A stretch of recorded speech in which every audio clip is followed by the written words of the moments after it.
Rodrigo. You're watching Disney Channel. I play Nini in High School Musical, the series. It's a cool summer. It's cool. I can't even believe this, and this is definitely the highlight of my senior year. And I just can't imagine how you could be so okay.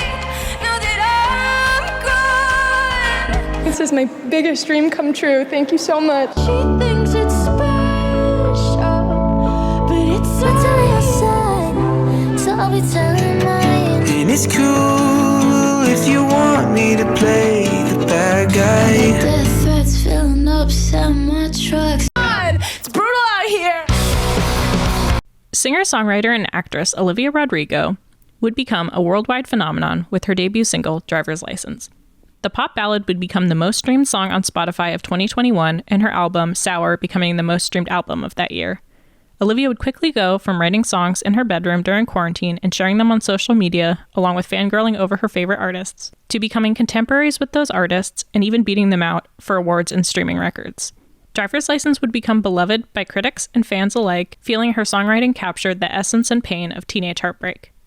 Because of the emotional intimacy Olivia shared in her songs, people would become desperate to know who in Olivia's past inspired such raw and heartbreaking material. This digging into her personal life would only heighten when people outside of these niche fandoms uncovered the alleged love triangle between Olivia, Joshua Bassett, and Sabrina Carpenter, two other Disney Channel stars and up-and-coming singer-songwriters. Today we are going to be unraveling the story of how Olivia went from a Disney star to one of the leaders in Gen Z pop.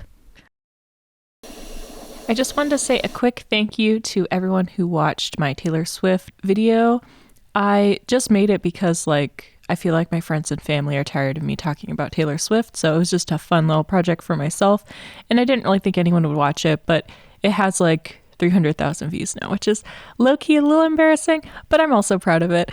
So thank you so much to all the people who liked the video or commented or subscribed, especially the people who subscribed. I'm almost at 3,000 subscribers now, which is very exciting.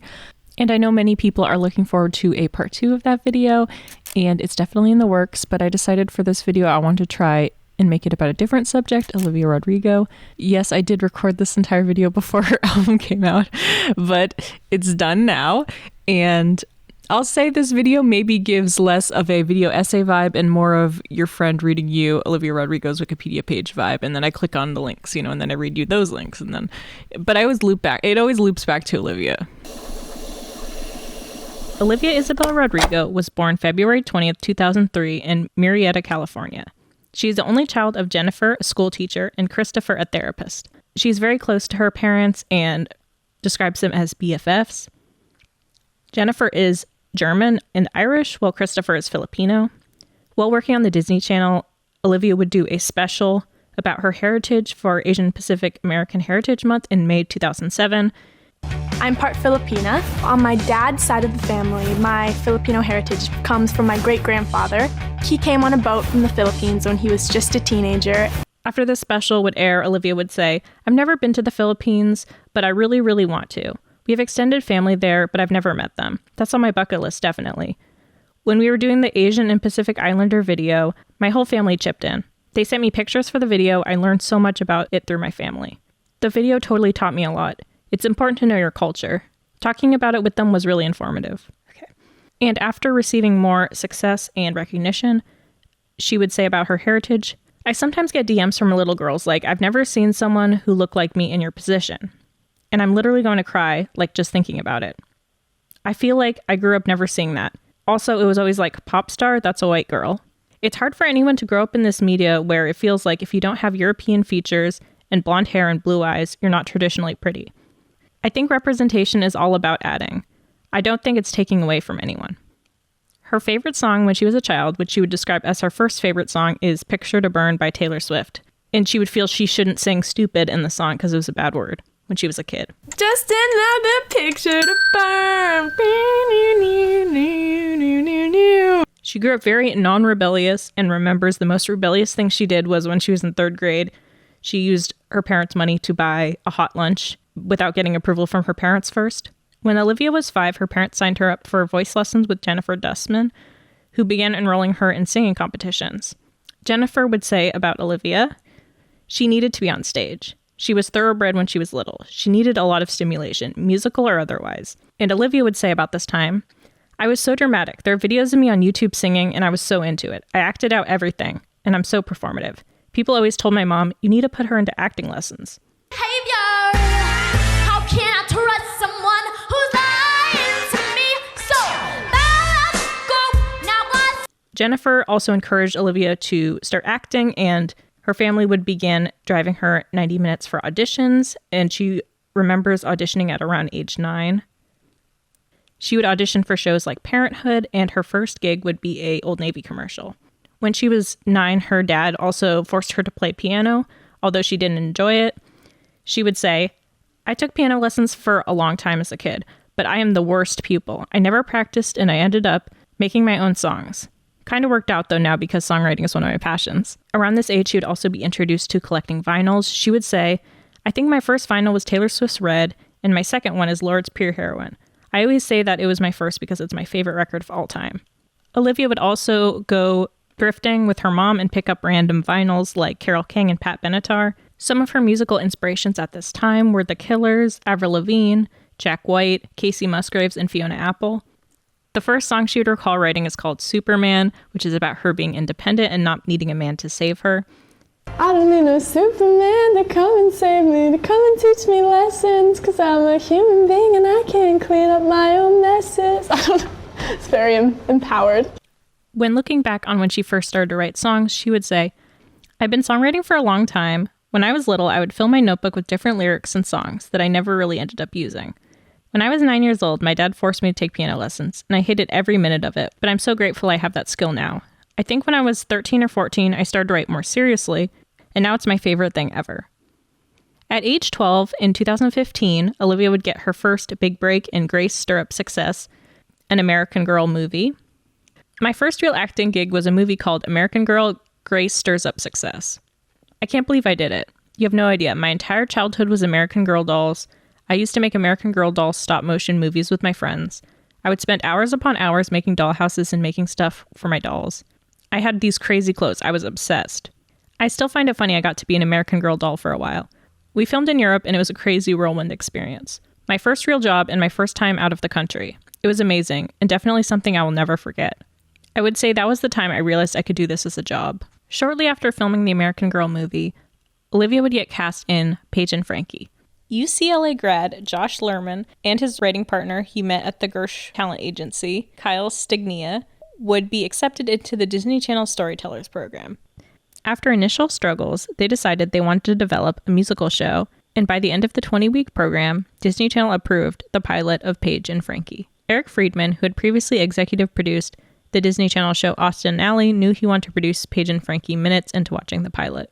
The pilot was shot around January 2015, and it would star Madison Hu and Olivia Rodrigo. Madison Hu was born June 2nd, 2002, and started acting at age 6, and she had previously worked with the Disney Channel as a recurring role in the time-traveling comedy Best Friends Whenever. About the casting, Josh Lerman would say, the cool thing was Olivia was great and Madison Hu was great, but the first time they read together, it was a whole different level. The studio executives also happened to be at this session, and the general reaction to their immediate chemistry was, oh, we have a show. Friedman would say, Paige and Frankie just had an incredible chemistry off the bat. They didn't feel like any girls I'd seen on Disney shows before. This is because Paige and Frankie would be somewhat outcast, offbeat type characters in the show. The pilot would be described in Variety as, Paige and Frankie revolves around two 12-year-old up-and-coming musicians who write and perform comedic songs during their everyday lives. They believe in themselves and, although they have a limited fan base, perform gigs in barbershops and basements. They are determined to achieve their dreams of becoming famous artists. The show would have to get reworked before getting an official series order from Disney.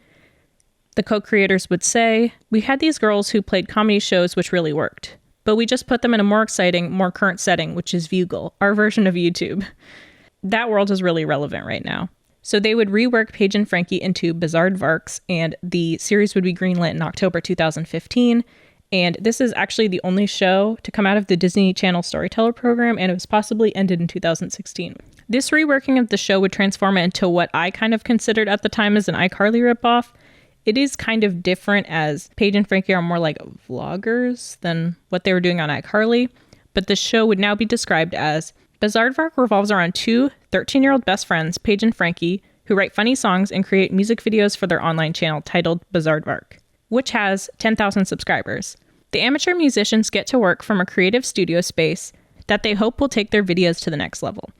In their cool new environment, with the help of family and friends, the girls will embark on a series of comedic adventures in their quest to become online stars. The show would also star controversial Vine star and YouTuber Jake Paul, who would be cast as a Bugle star, Dare Me Bro, and Ethan Wacker, who would play Paige and Frankie's classmate who wants to be a manager for them, and Devor Ledridge, who would play a lifestyle influencer, Amelia. Throughout the show, there would be many guest stars of YouTubers like Rosanna Pansino, My Life as Ava, Alicia Marie, Jojo Siwa, to tie in the believability that they were a online sensation, kind of capitalizing off of other online celebrities and using them to promote the show. Bizzardvark would air on the Disney Channel between 2016 and 2019 for a total of 63 episodes, and while filming Bizzardvark, Madison and Olivia would become very close friends. Olivia would say, "We spend every day together. When we go home, we FaceTime and hang out on the weekends." And they would remain very close friends until this day. This is a bit of a tangent, but while this show was airing, Jake Paul would be at the height of his vlogging YouTube stardom. And I remember I was curious about what all the hype about Jake Paul was. So I watched some of his daily vlogs where, it's everyday bro. He would especially film a lot with Ethan Wacker and they would become very close friends, it seems like. And Ethan would also start a YouTube channel where he would vlog behind the scenes of the show. And I always thought it was a very interesting concept to vlog behind the scenes of a TV show because I was just like, how did he get permission from Disney to do it? Because I assume you can't just vlog anything. So maybe it was some kind of deal. And I was also wondering if the popularity of his vlogs at the time really impacted the show's success at all, because I kind of feel like it didn't, because the audience between Jake Paul's vlogs and Bizzardvark, I feel like are very different. So there are actually many videos of behind the scenes of Bizzardvark you can see with Olivia and Madison and Ethan. In summer of 2017, Jake would become extremely controversial after he would receive complaints from his neighbors about the Team 10 house being like a disturbance because fans were coming there and they were doing crazy pranks and stunts there. It resulted in the infamous clip of him climbing on top of the KTLA van. This incident would cause him to have to split from Disney, and he would announce his departure from Disney on July 22nd, 2017. And this would be very dramatic. And Ethan, who was very close to Jake, would post an Instagram story talking about the announcement of him leaving, crying. So for the final season of the show, Jake Paul would not be a part of it. When Olivia was asked about Jake Paul later in December 2021 by the LA Times, she would say, "I haven't seen him since he left the show, but the last thing he said to me was, 'You're going to sell at stadiums one day, kid.' He called it, 'God, my publicist would not appreciate me saying this.' He was very nice to me. I don't really follow the stuff he does online anymore." Around this time, Olivia would continue to write more songs. She remembers writing a song when she was 14 called Astronaut, which was really good and inspired her to keep wanting to write more music. In August 2017, Olivia would be cast in Paved New World, which was described as a coming-of-age skateboard film. She will portray a free-spirited teenager in the film, which is set in the 90s, which will feature skateboarding star Angie Skrock and Chad Tepper of Team 10. This movie was ultimately never made. After season 2 of Bizzardvark started airing that summer of 2017, Olivia would begin posting covers to her YouTube channel, the first of which being Creep by Radiohead. And she would post many other covers like Look What You Made Me Do by Taylor Swift, Trouble by Cage the Elephant, Tainted Love by Gloria Jones, Space Odyssey by David Bowie, River by Bishop Briggs, and Love is Blindness by U2. In January of 2018, when she was asked about why she started to post YouTube videos, she would say, "I've always wanted to do it. One day I decided I was going to post my first cover on there. It's been a really great outlet for me, seeing people's comments and request songs. I really like sharing music with people. It's a fun aspect of my life, doing music like that. I don't have any expectations of where it's going to go. I'm still really young. I'm kind of going with what feels fun for me right now. And if it transforms into something bigger, then so be it. I'm just following my bliss right now. I'm just having fun." All of these covers she would post to her YouTube would be privated prior to her debut single coming out. So when Olivia was older and she'd look back at her time on bizzardvark, she would say, "It's a multi-camera sitcom, so literally every set is within a yard of each other. You just walk to the different sets," she said, saying she had an identity crisis on steroids, even if she bonded with her co-star Madison whom she described as literally my soulmate. Who the fuck am I? Who cares about me? How do I treat people? Most 14-year-olds aren't in a room full of adults being like, "So what's your brand?" In 2017, Disney would announce their long-rumored plans to unveil their own streaming service called Disney+. Disney chairman CEO Bob Iger would announce that Disney+ would include television series programming adaptations of Star Wars, Monsters, Inc., and High School Musical. In January 2018, Tim Federle would pitch his version of High School Musical as a TV series, saying, "So right from the beginning, my pitch was a docu-style series about kids putting on High School Musical. It's both a love letter to the original, but not trying to replace Zac Efron and Vanessa Hudgens because they're irreplaceable. We hear old songs in a new way, and it gives the opportunity to introduce new music. We're not a movie, so in a 10-episode series, you can dive deeper into the backstories of these characters and do something that maybe says something a little more substantial about the modern teenage experience." And to my shock, because I think they went pretty wide out to a lot of writers, they bought my pitch. And I was like, oh my gosh, I have to do this now. Well, you do have to do it now. He would say, "Let's get as many of these songs sung live as possible," which meant hunting really hard for cast members who could sing 20 takes in a row live without losing their voice. The lip sync autotune era is played out. In a TikTok universe, authenticity is key these days with a teenage audience. So I want to present these sparkling new cast members as realistically as possible. In summer of 2018, the show would be greenlit on Disney+. And the format would be including one song from the original High School Musical and one original song per episode, mostly very reminiscent of shows like Glee, Smash, or Rise. In this summer of 2018, Olivia, Rodrigo, and Ethan Wacker, co-stars on bizzardvark, would also start dating. In September 2018, they would wrap the final season of bizzardvark. Olivia would post a cast photo on her Instagram, and Madison would also, writing, "Yesterday we wrapped season 3 of bizzardvark. I was ugly crying, as you might have guessed from this picture, because I love these people and this show so, so much. This is where I grew up. I'll never stop being thankful for everything the show has brought me. Love." Olivia and Madison would also be featured in the song Legendary, which was performed by Disney Channel stars to promote the new Disney Channel show Raven's Home. In mid-2018, Olivia would also start posting full original songs to IGTV, which was a longer form Instagram competitor to YouTube. On October 12th, 2018, she would post on her Instagram saying, "Hi, I wrote this. Writing songs is a huge passion of mine, and I thought it was about time I share it with y'all. The whole song is on IGTV if you're interested. I'm terribly nervous, so please be tender. Ha ha ha." And this would be a clip of her singing her original song, Naive Girl, and she would post the entire thing on IGTV. This song would be about her discovering her identity and kind of learning from a toxic relationship. Education is built upon some 20th century daydream. I'm beginning to learn, despite the facade, that people are not as pretty as they seem. In 2021, Olivia would say, "And I think the first proper song I ever wrote, the first one I finessed and it was a complete song, I was probably around 12 or 13. It was called Naive Girl, and I put it on Instagram. It's probably still out there somewhere in the depths of the internet." Another song she would post around this time is Rebel Without a Clue, which she would post on Instagram TV. This song is also about her asking questions and trying to discover her identity. Cause I don't really know who I am, or how to present that to you. I don't really know just who I am. I'm a rebel without a clue. And another song she would post in 2018 is Pretender, which is a song about seeing through someone's facade and seeing their lies and kind of hoping that they get exposed, but also feeling envious and jealous of what they have and what they're portraying. Maybe your life is all flowers. Maybe I'm insecure. Maybe you're good at taking pictures.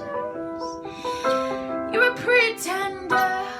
So throughout the rest of 2018, Olivia and Ethan would post lots of very coupley pictures and very sappy captions. In January 2019, they would post on Instagram, becoming Instagram official, although many fans speculated that they were together by all of their coupley posts. And on February 14th, 2019, Olivia would post a picture of her and Ethan together saying, "The sun is almost as bright as his future. Love this guy so much." On January 15th, 2019, Olivia would be announced as a cast member of High School Musical, the series. She would star alongside Joshua Bassett, who was born December 22nd, 2000, and he would move to LA when he was 16 to pursue acting. He had previously worked with the Disney Channel as a recurring role in Stuck in the Middle, starring Jenny Ortega. He would say about Olivia being cast, I was reading with a bunch of different people, and every single person that came in that I read with, who's sitting here, I was like, that's the one, in my head. Like, I knew I wanted them to be in it, and it was crazy that it worked out that way. Specifically with Olivia, she came in, they told me I wouldn't be singing that day. I was just reading with a bunch of different neenies, and then they come out and they go, hey, can you sing? I'm like, okay, sure.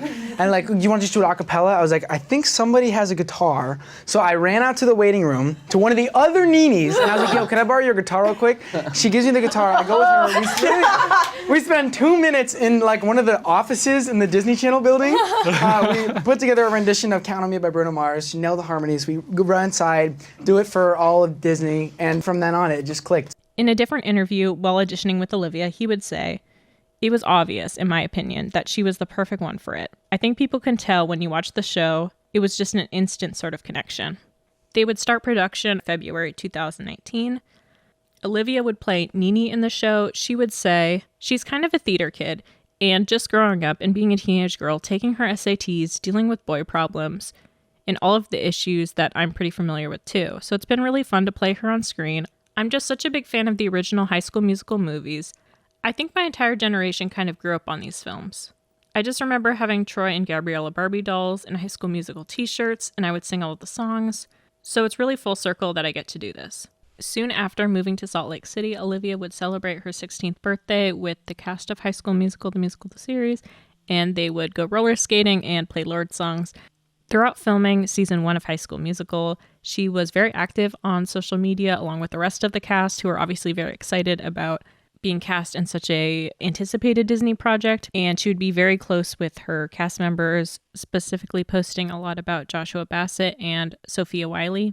Olivia would start production on High School Musical before bizzardvark had even finished airing, and in May 2019, she would post another one of her original songs, rather than posting on Instagram TV, which may have been defunct at this point. She would start to post on Instagram snippets of songs rather than the whole thing.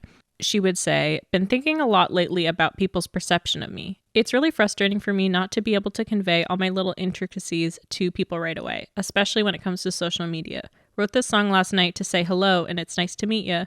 I'm a girl and I'm a lover, not always very smart. I'm a pessimist, a hypocrite with a telltale heart. But I work hard and I'm kind, got a forest fire mind on most days. On June 12, 2019, she would post another song clip saying, "I'm yours, written by me!" This song, despite the title, is actually kind of a sad song about her feeling objectified and ignored by her lover, and that they only see her, as a trophy and not like a real person. 'Cause I'm not a high score, I'm not a trophy, I'm not a girl in those high school movies, and I'm not down for manipulation, not here to be your validation, no. On June 1st, 2019, they would wrap for season 1 of High School Musical, the series, and Olivia would head back to California. In August 2019, fans would speculate that Olivia and Ethan broke up around this time or sooner because they would archive most of their Instagram pictures together, and the last time that they posted together would be around April 2019. On August 10th, 2019, Olivia would post a clip of a song with the caption, "Sad tune for a Friday night." In this song, Olivia would talk about being in love with someone, but not knowing if their relationship's going to last because she doesn't feel her partner's as committed as she is. I know I'm a stop on the way to your soulmate. I'll fill you up, but only while you wait. You're everything to me, I see my future in your eyes, but I know when you're kissing me that you're just killing time. Throughout the rest of 2019, Josh and Olivia and the rest of the cast would do a lot of promotion for High School Musical, the series, as it was getting ready to launch. And obviously Disney wanted it to be a big success. In October, Olivia and Josh would do a kind of couple's costume as Yoko Ono and John Lennon.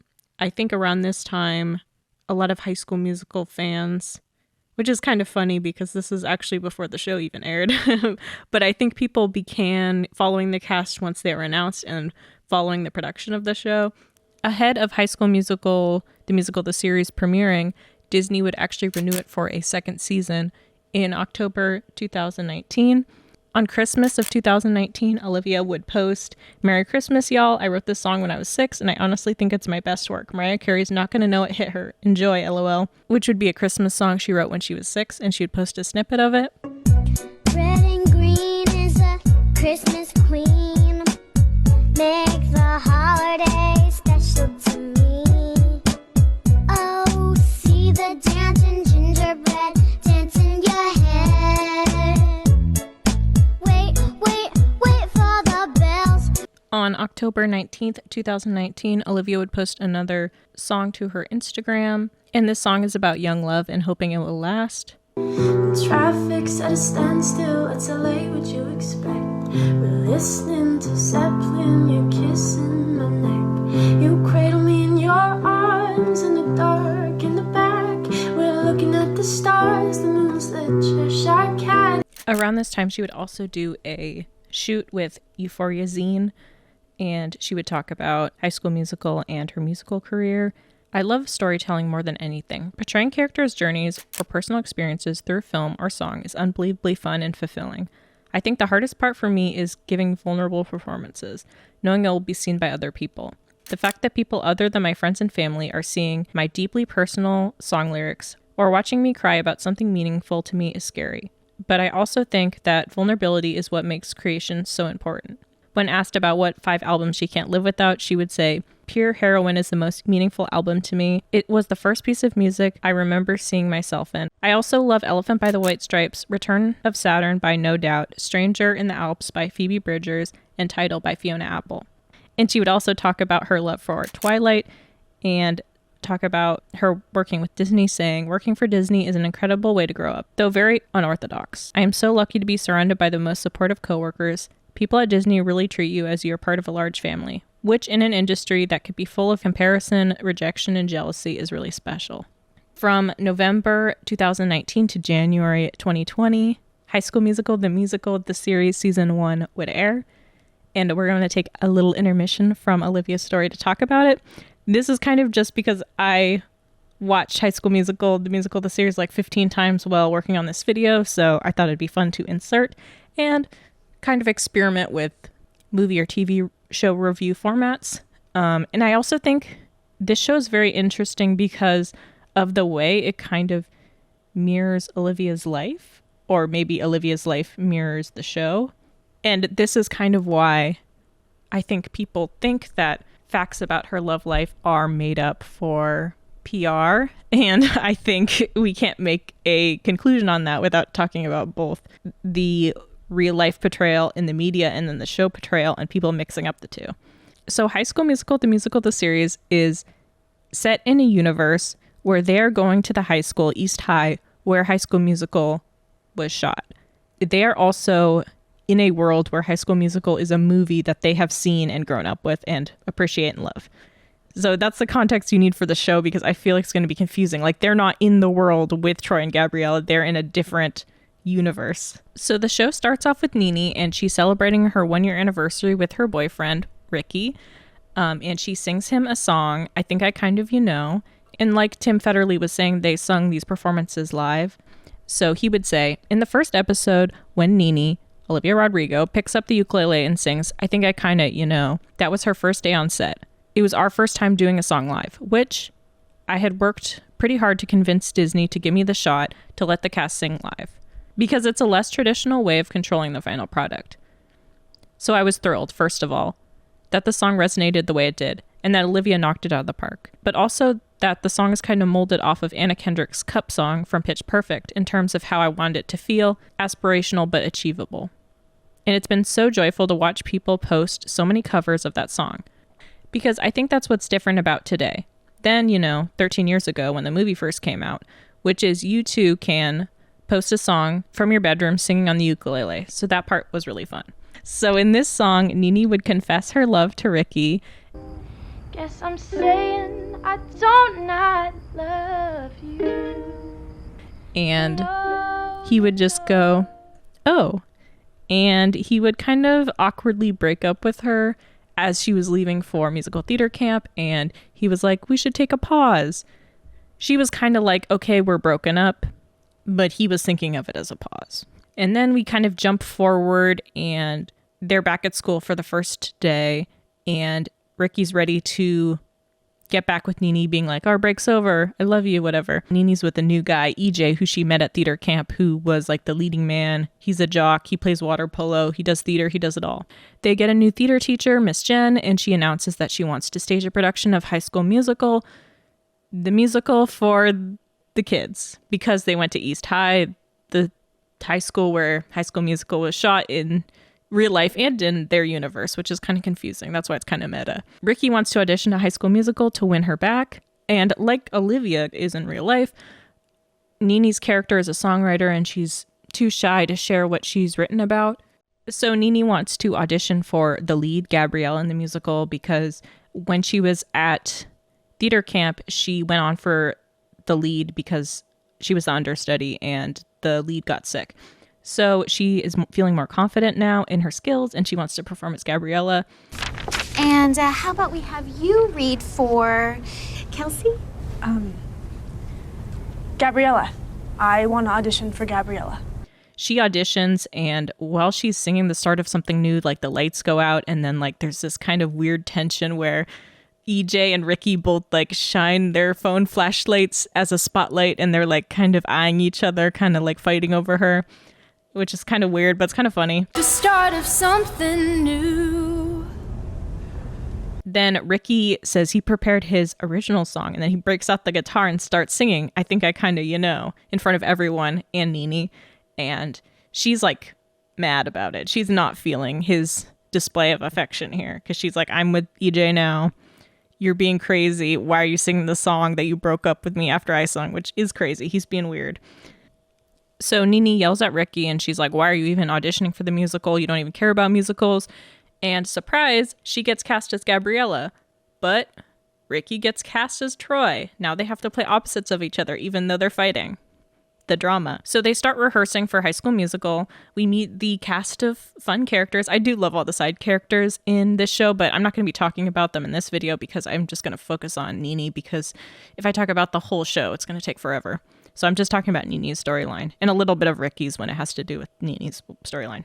So Ricky leaves a voicemail for Nini because he's like, oh, I kind of felt like we were vibing at rehearsal. Like maybe we should talk. So EJ gets jealous that Ricky and Nini are playing the leads opposite of each other, and he feels like they're texting outside of rehearsal possibly, even though Nini's never said there's anything going on between them. So he steals her phone, red flag, and then he listens to her voicemails, and he deletes the one that Ricky left. He starts to feel guilty that he's keeping all this from her. He apologizes and, gives the phone back.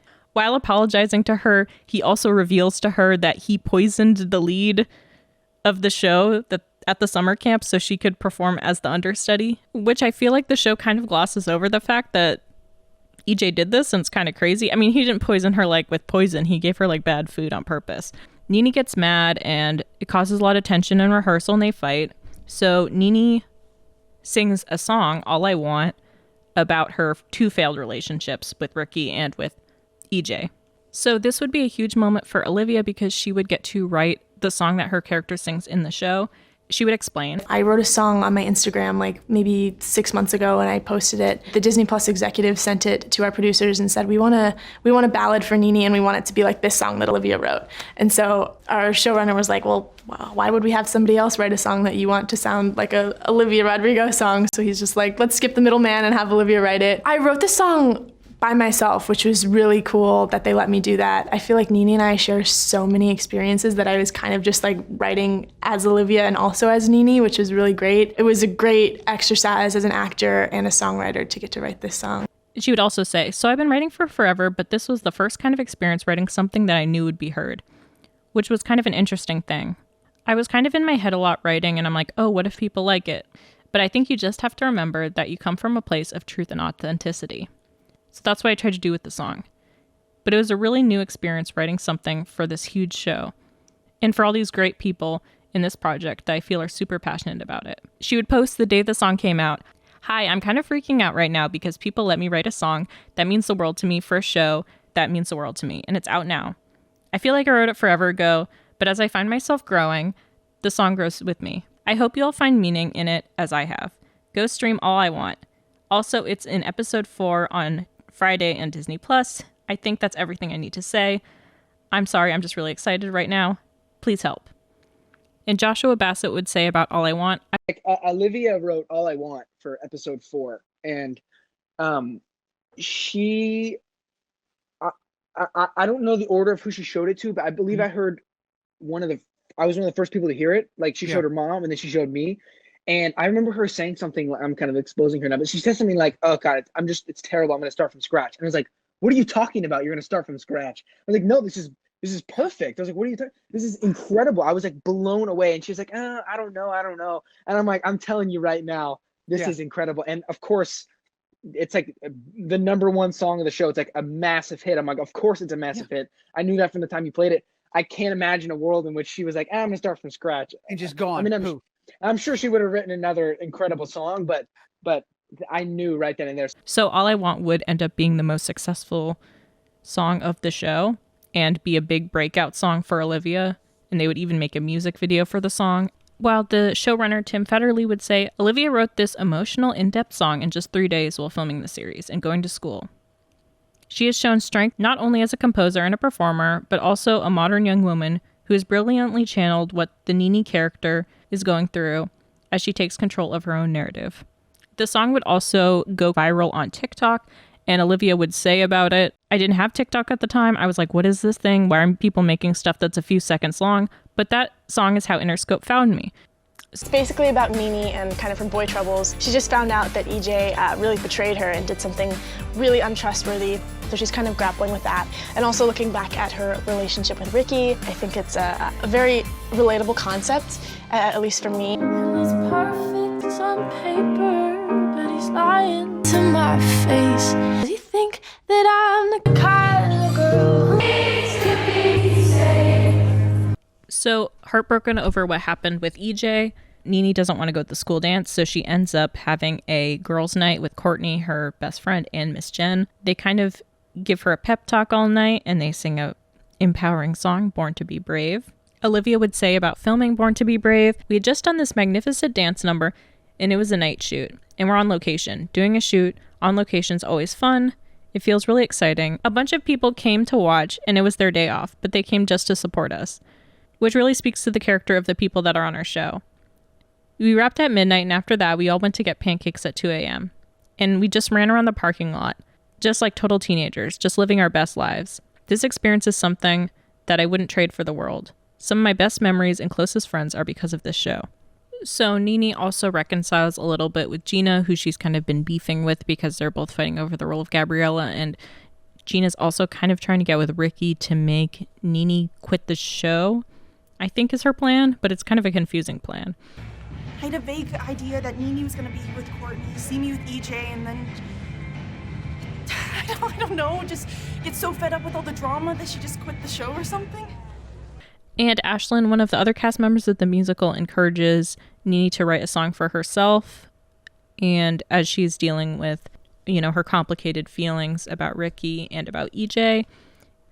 So she sings a song, Out of the Old, which is about her feeling like she doesn't fit in and she wants to start something new. At this time, she's also been debating applying for the Youth Actors Conservatory because she talked to the girl on the phone that EJ poisoned, and she was like, I'm doing way better because I'm at this boarding school and I don't even care about, that old drama stuff. So Nini's kind of feeling envious of what she has and wanting to advance her career a little bit more.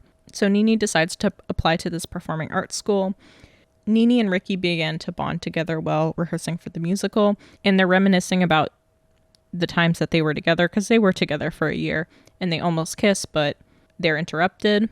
So now it's opening night of High School Musical, and Courtney, Nini's BFF, calls the Actors Conservatory to have a scout watch the performance. And before the opening night, Ricky writes Nini a song and Nini gets him a dog tag necklace, and they're both nervous about how these gifts are going to be received by each other, but they're both feeling hopeful, I think, that they'll get back together. And in this scene, they sing the song Just for a Moment, which is a song that Joshua Bassett and Olivia Rodrigo would write together for the show. So about writing this song, Olivia would say, it was strange because we wrote this song before we filmed episode 9. We didn't know what was going on with our characters when we wrote it, but our showrunner, Tim Federle, walked us through what was going on with our character. It's a really special experience because to write a song for a character is amazing because I feel like no one is going to know the character as well as we do. No one is going to know Ricky like Josh knows Ricky, and no one is going to know Nini like I know Nini. We have been there for their creation. We make them who they are. We are literally living their lives all the time. She would also say, I'm so inspired by Josh, and I think he's such a great songwriter. And to co-write with him was a really wonderful experience. It's something I wouldn't trade for the world. We're also both really strong-willed, and we're used to writing on our own. Having to compromise on things and being able to speak your mind, I remember thinking that he's so brilliant, and I was like, what if I throw out this idea and he totally doesn't think it's good? But we totally got over that so quick. I don't know if it was an easy experience per se, but it was so worthwhile and meant to be. We got the news a few weeks later that it was chosen, which was the most surreal thing in the world. I think it was both our first times being legitimized as songwriters professionally, because we're both writing on our own, and to actually have that on paper, to be able to prove that we did that was just a dream come true. And what Tim Federle would say about this is, that was such a big risk, frankly, for me as a creator, because I have this young cast, and I don't want to get people's hopes up in terms of how we have a blind submission process for songs with the music group at Disney. So I was proud of them, frankly, as young, talented songwriters, that they were able to turn around something that I think is so fresh and real and modern. They knocked it out of the park. The audience is going to go crazy for it. And he would talk more about the blind submission process for the show, which I think is kind of interesting, saying, so there's this guy at Disney named Steve Vincent, who's been there for many years, incredibly talented music brain, who's the VP for music at Disney Channel Worldwide. So the process is, I work with writers and come up with an outline for the episode that the network approves, and then I send them really detailed side documents to the music department that says, there are 2 or 3 songs that need to appear in this episode. For example, for Just for a Moment in episode 9, the song briefing would have said, Nini and Ricky still have feelings for each other, but they don't know quite how to say it. And they want to know if this is just a moment because it's a showmance on stage, or if their feeling on stage is as real as off stage. And I would say something like, song style wise, like, could you do something like imagine Harry Styles and Taylor Swift singing?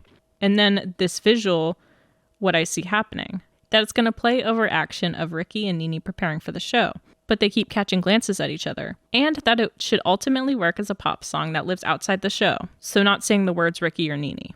So then what Steve would do is he would go, okay, great, Harry Styles, Taylor Swift, we've got 5 writers in mind who I think would be great for this. Then Steve's team sidebars with writers, and people submit on spec. And the remarkable thing is, in the songwriting community, in the television film space, is that songs get turned around in like 5 days.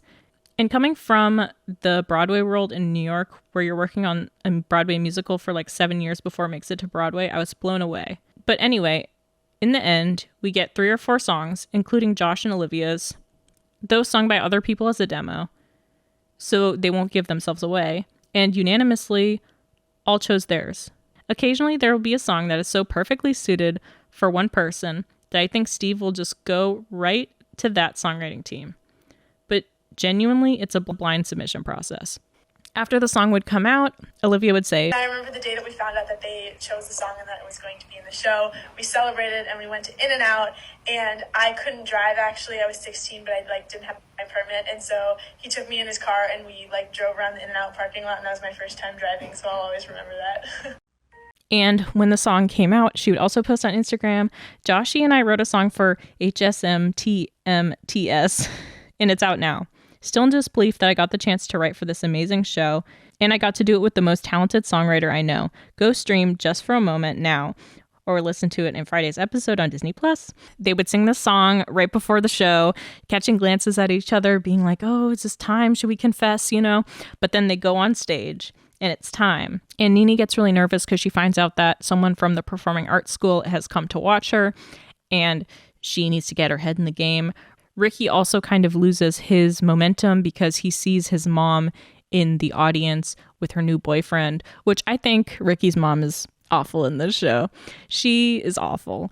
And if I was Ricky, I would also lose it like this because his parents haven't even been separated for that long. He didn't even know. His mom moved out. She has a new boyfriend. He is starring in a musical for the first time in his life, and she doesn't tell him that she's bringing her boyfriend. Honestly, awful, bad, gross, weird. Ricky's like, I can't go on. I need the show to be perfect for Nini because she's trying to audition for the school, and I'm not all the way there. My head's not in the game. EJ is his understudy, and he asks EJ to go on for him. So EJ goes on for Act 2. There's kind of a weird moment where Nini's like, why are you here? Where's Ricky? And then basically she goes to get Ricky back.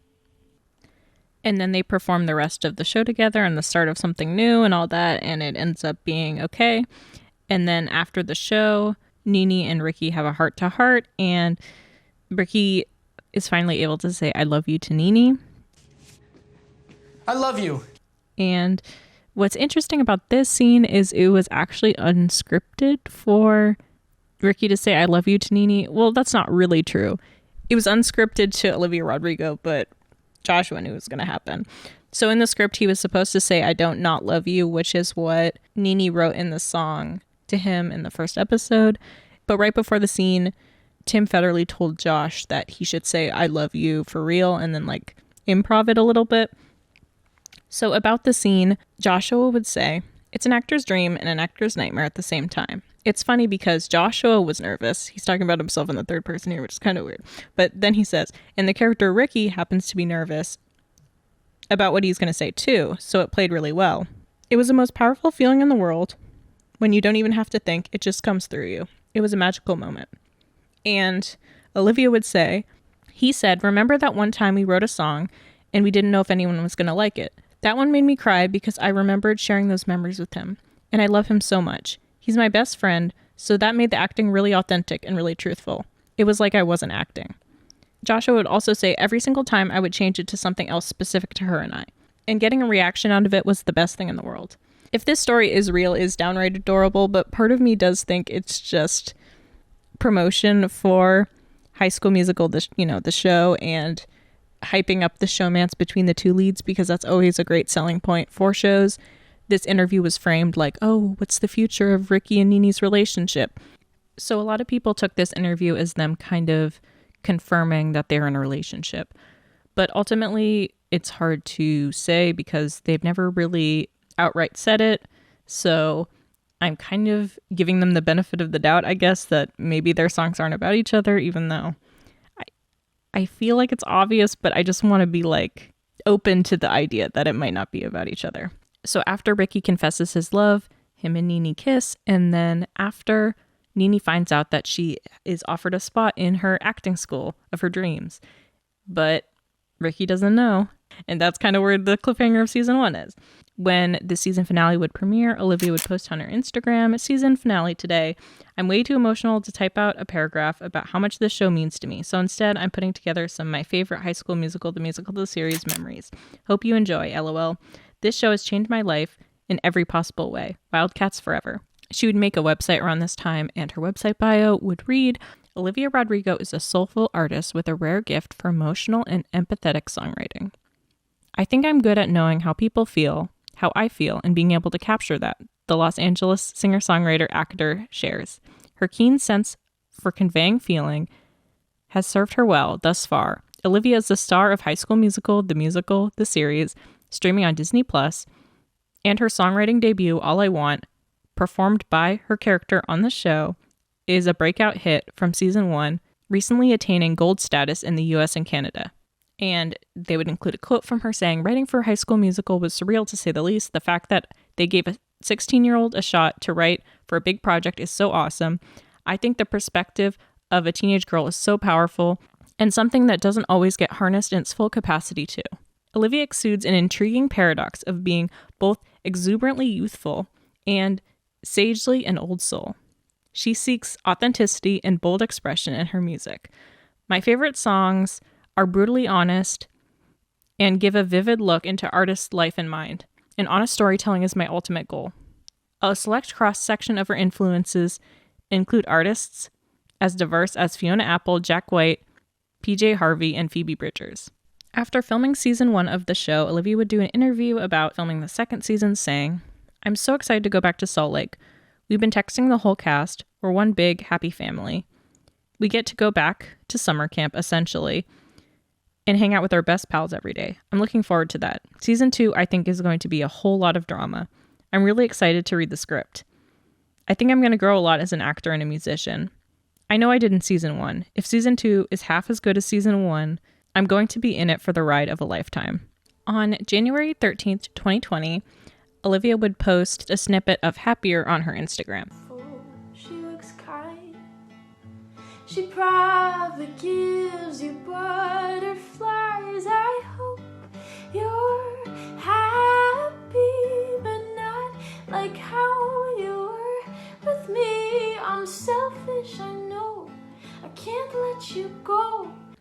And she would say about the song, "Happier was the first song I wrote on this record. Well, I suppose I didn't know it was ever going to make it to a record, but nonetheless, funnily enough, I wrote it between takes of this super poppy dance number in the show I was filming, which is so ironic. But it was one of those songs that the universe gives to people like magic. It felt like the entire song was fully formed, floating in the ether, and I was just a channel to use it to come to life." Whoa, that sounds so fake deep. I'm so sorry, LOL. No, but it's true. It was a magical experience. And it was even cooler. This song connected me with my favorite collaborator, Dan. He saw the video of the song I posted on Instagram, DM'd me, and the rest is history. So Dan Nigro would DM Olivia on Instagram. After seeing this song, he would say, "I got the chills. I was like, oh my God, her voice is insane." I literally DM'd her that second and I was like, "Hey, I think you're amazing. We should make music." It was a combination of the way she sang it and the intensity of her voice and the lyrics. It just hit me like, this is it. She would post it on Instagram with the caption, "She do be writing dough, Happier by me," which is a song about her ex being in a new relationship and her hoping that their past relationship will always outshine the one he currently has. So after posting Happier, she would get contacted by Dan Nigro, who was born May 14th, 1982, and he was a lead singer and guitarist of an indie band called As Tall as Lions, which formed with his high school classmates from 2001 to 2010. And after the band broke up, he would move to LA and pursue a solo career, writing with notable artists like Sky Fiera, Carly Rae Jepsen, Phineas, and Conan Gray. He would work a lot with Conan Gray, producing almost every song on his first EP and producing 10 songs on Conan's debut album. Olivia would say about working with Dan, "Dan was the only person I worked with who told me, you can do better than that. That's not your best." And I was like, wow, okay. This is how I'm going to be a better songwriter. And Dan would say, "She takes songwriting more seriously than anyone I've ever met. Her attention to detail is just incredible. She'll rewrite and rewrite until she feels that every line makes total sense for what the song is trying to say." She'd also be asked in an interview, "Your producer, Dan Nigro, he said you told him specifically not to watch High School Musical. Why was that important for you to keep those two worlds separate?" And she would say, "I've always just wanted to be taken seriously as a singer-songwriter. Not that being an actor takes away from all that. I wanted him to know me for me, and not the side character I was playing. I also get really self-conscious about stuff like that on a human level. I hate when my friends listen to my songs or watch anything related. I'm just like, I don't want you to, just talk to me. I get insecure about it." Dan and Olivia would work together to produce every song on Sour. On February 18th, 2020, she would post another clip of a song on Instagram called Crazy, with the caption "Crazy!" by me! This song is about Olivia feeling insecure in the relationship she's in. No one's ever made me feel so happy, remorseful, or so insecure. Oh God, you're everything I hate and everything I adore. You said you like this one songwriter. Now I'm trying to write this song like her. So in February 2020, the official High School Musical, the series, Instagram would post that they did their first read-through of season 2. But very shortly into the production of season 2, COVID would really ramp up, so they would have to shut down production soon after. Tim Federle would be asked, how did the pandemic affect production, and what was it like to shoot, without getting sick? And he would say, we filmed the first 2 episodes pre-pandemic, and we shut everything down for 2 weeks, which came close to 6 months. Most of the season was shot smack dab in the middle of the pandemic, pre-vaccine, and it was really harrowing and hard, but beautiful to come together and make something in that time. I thought about it every day. It was definitely learning to swim by jumping into the ocean. Disney and all the major studios have these robust protocols with masks and shields and testing. So it was like you were in the middle of a COVID ward, where on the sidelines people were wearing hospital gear. It's stressful, but we also learned to make those protocols work. It proves if you wear a mask, you're not going to get sick. We were really lucky that we got through pretty much unscathed. On February 6, 2020, Olivia would perform All I Want live with Kelly and Ryan. So in early 2020, Olivia would write the song Hope You're Okay, which we wouldn't hear until her album comes out, but she would say about writing the song, Hope You're Okay is a super special song to me, and I love the stories it tells. I wrote most of it in my living room in early 2020, drawing inspiration from some of my favorite country and folk artists. I had so much fun making it, and I hope it gives optimism to someone out there like it did to me. And when asked about it in an interview, she would say that the song is about stories I've collected throughout my life, of the people I've known who've grown up in broken homes or have had parents that don't accept them. About the reception of the song, she would say, seeing people share their own experiences of things were so devastating, and how the song gave them hope. I didn't really expect anything like that to come out of my album. In another interview, she would comment, I think all my songs are my personal life, but with a little imagination. Because if I wrote from my personal life verbatim, people would be like, that's boring. One of the songs on the record, it's called Hope You're Okay, is written from the perspective of my friends. I don't actually know some of the people I talk about in the song, but these are stories that I accumulated from different friends, so stuff like that I do all the time.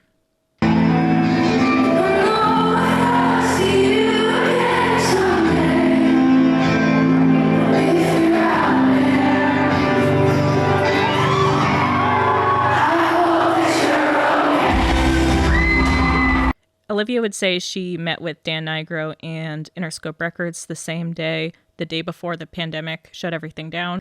In early 2020, she would also work on another song.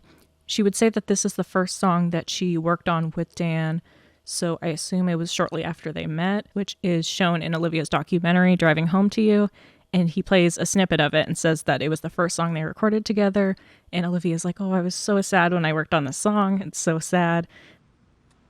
The very first song we wrote together. I literally don't want to hear it. What is it? It's so sad. Gave you everything, I guess everything ain't enough. On March 18th, 2020, Olivia would post a clip of a song on her Instagram called Gross, and she would write, quarantine means more writing, here's gross, LOL. And it's a song about having a crush. And in the comments, Joshua Bassett would comment, you kill me. And then Olivia would write, no you. I wonder what I'd say if I knew back then that the brown-eyed boy'd be my best friend and the one I'd give my heart to. Ooh, ooh, ooh. A lot of people speculate this song is about Joshua because some of the lyrics, like with your brown-eyed grin and your messy hair, and, Joshua has brown eyes and messy hair, also saying things like he's her best friend. And, in that interview, she said he was her best friend. And another lyric is driving in your car. I feel all grown up. Is it just me, or does this feel more than high school love? And in that story I read, they talked about driving around the In-N-Out parking lot together, and they're in a high school musical. So does it feel more than high school love? On March 24th, 2020, she would post another snippet with the caption, "Another corn tune, miss this," which is a song about kind of not being able to live in the moment and feeling nostalgic about the present. Homesick disposition with one foot out the door. And I live in the suburbs, but it's a quick drive into town. I pretend it's New York City when no one else is around. So in March 2020, she would write another song that we wouldn't hear until her album, One Step Forward, Three Steps Back. About writing this song, she would say, "I wrote this song in like March of 2020. The day I wrote it, my mom and I were doing a road trip from LA to Salt Lake City. I was obsessed with Taylor Swift's Reputation then, and we literally played the whole album over and over the entire 10-hour car drive. I have the best mom ever. During that same trip, I got a text from someone who was telling me something about their diet or productivity. I don't really remember. And they described their progress as always one step forward, three steps back. I never heard anyone use that phrase before, and I thought it was super cool. When I went home, I decided to take that phrase and write it over the chorus of New Year's Day. When it came time to put it on the album, Jack Antonoff and Taylor Swift, who wrote New Year's Day, aka my favorite love song of all time, were kind enough to support my reimagining." There's glitter on the floor after the party. Girls carrying the shoes down in the lobby. Somehow I still struck a nerve.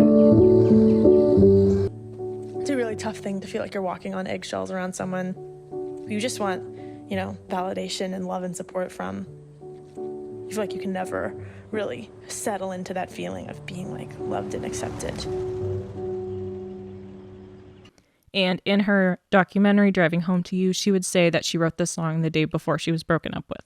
On April 22nd, 2020, Olivia would post to her Instagram, "Pay grade," or something like that. "Hope you dig." Boy, I'm too young to be your mother. I'm not smart enough to be your therapist either. And I'm always here if you need to talk. But maybe first you should take a walk. 'Cause I'm not gonna make you change. That's above my pay grade, babe. On April 16th, Olivia would also post another song, "Never Be Like Her," to MTV's Instagram as she was doing a collaboration with them. And this song is about a blonde girl who's older than Olivia, and she's envious of her, and she feels like she'll never be like her. Blonde hair falls just above her shoulders. She's 19, but she looks a little older, with a prom queen smile, cool vintage style. You're obsessed with her, and I don't blame you for it. On April 22nd, 2020, Olivia would do an Instagram Live on MTV's channel as a collaboration with them, and she would sing songs and answer questions. I'm gonna play 3 songs for you guys, and I think I'll first start out with All I Want. And if you hear that squeaky thing, it's my pedal's kind of squeaky and I haven't gotten a new one yet, so don't mind that. The first song she would sing is All I Want, and the second song she would sing is Gross, which she had previously previewed a snippet of on her Instagram, but she'd sing a longer version of it. I wrote it kind of about being in love and just I don't know. There's this intense teenage infatuation that is just the most lovely thing in the whole world. And driving in your car, I feel all grown up. Is it me or does it feel more than high school love? Not gonna lie, your last name sounds so nice.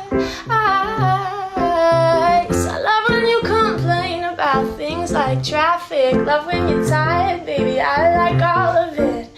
Honestly, I can't believe you're mine.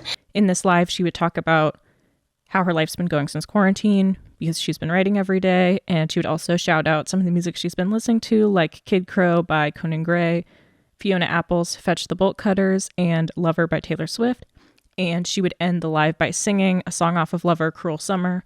It's cool, that's when I tell them no rules, an unbreakable heaven, but ooh, it's a cool summer with you. I'm drunk in the back of the car, and I cried like a baby coming home from the bar. Said I'm fine, but it wasn't true. I don't wanna keep secrets just to keep you, and I snuck in through the garden gate every night that summer just to seal my fate. And I'd scream for whatever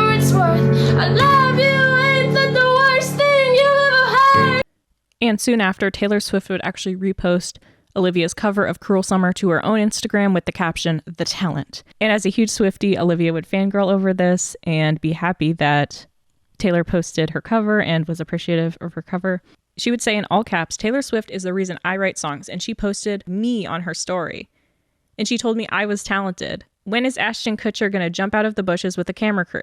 You know, referencing Punk'd. I feel like, I don't know how Olivia knows this reference because this is like too old for me. But I guess she did just do a collaboration with MTV, so maybe she's brushing up on the MTV culture. On April 26, 2020, Olivia would post another song to her Instagram story with the caption, "Today I took a classic Instagram dive, comparing myself to girls incessantly and wishing I had what they look like they had. It's so silly how we/I define ourselves by arbitrary things and we idolize people who are humans just like us.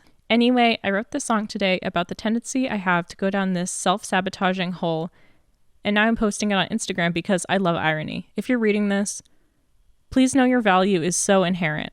It's not something that can ever be defined by something as contrived and manipulative as social media. You are so loved." This is kind of similar to her song that she would end up putting on Sour, Jealousy, Jealousy.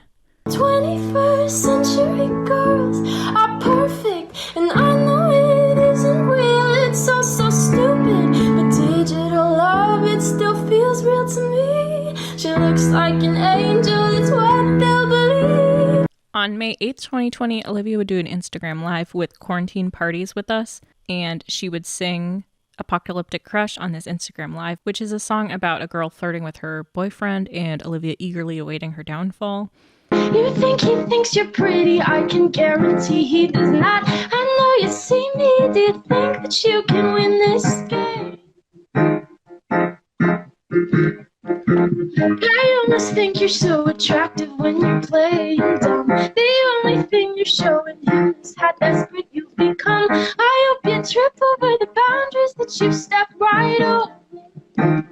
During quarantine, Olivia would do an interview with Glamour, and she would talk about High School Musical and her own songwriting. She would say, "High School Musical is such a fun project. It's fun to work on, and it's so fun to watch as a viewer. I think the stories we tell are so important. I think the visibility we shed on people of color in the LGBTQ plus community is amazing and so overdue. At the end of the day, it's really a story about kids and camaraderie and a love for theater. And I think there's nothing better than that. It just makes me happy thinking about it." Also saying, "We filmed in Salt Lake City, Utah, which is definitely out of the way from LA, New York, and the world I'm used to. It kind of feels like summer camp. Like all my best friends are now in Utah. We have game nights and movie nights, and we go to restaurants. I always say I never had a normal high school experience. I've always been homeschooled because I've been working. So this is kind of like my high school experience, and these are my high school best friends. It's an experience that I'm going to remember forever. Something that's really special about the show is the support we have for each other. We all want each other to succeed more than anything, which is something so hard to find in the industry, which is plagued with competition and jealousy. But there's none of that on our set. It's just all love. Being on this show, it feels like such a family. I think all the people on the cast are so loyal to each other, and I think that's so important. I think I've learned a whole lot about fostering deep, trusted relationships over surface-level friendships, and I think that's so important." In June of 2020, she would be asked by Our Era magazine what her favorite song she had written is, and she would say, "Oh boy, I don't think that's out yet. I don't think I've posted it, but it's called Baby Is You, and it's a very singer-songwriter country type song. I was really into Taylor Swift's older music at the time, and I think it tells the story really well. Stay tuned for that." And years later, in Olivia's documentary, Driving Home to You, she would include Baby Is You snippet as the end credits song. And this song has a very similar theme to some other songs on Sour. She talks about how the boy she was recently with is moved on and with a new girl, but she can't move on because baby is still him to her. I know you're with somebody new, but I can't write a song that's not all about you. It's not fair, baby. So on June 22nd, 2020, she would do an Instagram Live with the Rainforest Trust, and on it she would perform songs and talk about the Rainforest Trust and promote their organization. And she would sing Maniac by Conan Gray as a cover. Tell all your friends that I'm crazy and drive you mad, that I'm such a stalker, a watcher, a psycho. And tell me lately you're dating me just for laughs, so why do you call me and tell me you want me back? And she would sing Victim, an original song, which is about wanting to strike back at a guy, but she doesn't want to make the first move and look like the bad guy. She wants him to do something first so she can be the victim. And she would say this song was written pre-quarantine. Let me be the victim of your perfect crime. Bathing my blood, so I'm not the bad guy. You messed up, so when you mess up too, really want the blame to be on you. On July 1st, she would post to her Instagram, I Love Music and Dan Nigro, and a picture of them together. On July 11th, 2020, she would say, Sad Girl Hours, LOL, White Flowers, and she would post a snippet of a song, which is about her feeling like she's losing her sense of self in the relationship she's in. I don't know who I would be if I wasn't your baby. I built my life on your attention, on being an object of your affection. In summer 2020, she would also write Jealousy, Jealousy, which would end up on her debut album. About the song, she would say, I wrote Jealousy, Jealousy with Casey Smith in summer 2020. I was obsessed with face-driven songs and wanted to make one of my own. We wrote about the pressure of social media and the terrible insecurity that comes with it. Growing up on the internet has completely distorted my reality in many occasions. I wrote this song during a time where it was not only hard to separate other people's lives from their social media, but my own life from my own social media, if that makes any sense. Writing this song was really cathartic for me, and I hope people can relate to it. She would also say in an interview when asked about Jealousy, Jealousy, that was one of the first songs I wrote for the record with this wonderful writer named Casey Smith. In this time period, I was super obsessed with social media. I would look for things that would hurt my feelings all the time and compare myself to everyone. I felt like my life was only what I showed to others. I didn't feel like my life was deeper than my Instagram feed. That's a really troubling mindset as a teenager. So I guess I want to write a song about that. It isn't a sad, oh, I don't feel like I'm enough, or, oh God, I'm so jealous. It's tongue-in-cheek and a little funny to me. But the sonics in the song are the reason why I put it on the record. There's piano on the bridge that's so convoluted and almost atonal. Sometimes it just doesn't go with the music, and it's so chaotic. I love Fiona Apple. I'm obsessed with her new record, and she's definitely a big inspiration of mine. I remember thinking that I want to make jazzy music like her when I was younger. So I would play these jazz chords and be like, nobody can be like her. I'm not going to be able to do anything half as good as 1996's Title was. But yeah, she's so incredible. I'm obsessed with her lyricism. She has such a good vocabulary too. She wrote Title when she was 19, which is crazy to me. Just the word she uses. She's like Sullen Girl. I'm obsessed with her.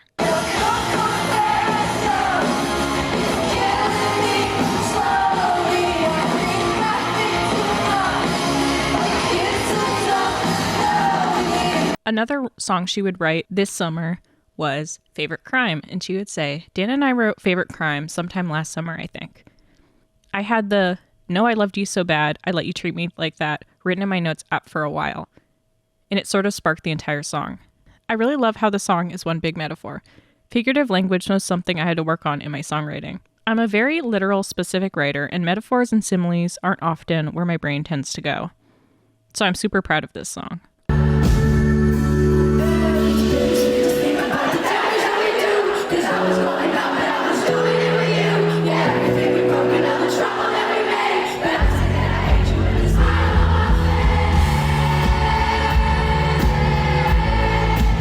On July 13th, 2020, Olivia would get her driver's license, and she would post on her Instagram with the caption, Happy girl in the DMV parking lot because I finally got my driver's license. Also, Gracie Abrams' EP came out today, so now I can drive around the suburbs alone and cry to I Miss You, I'm Sorry, like a true American.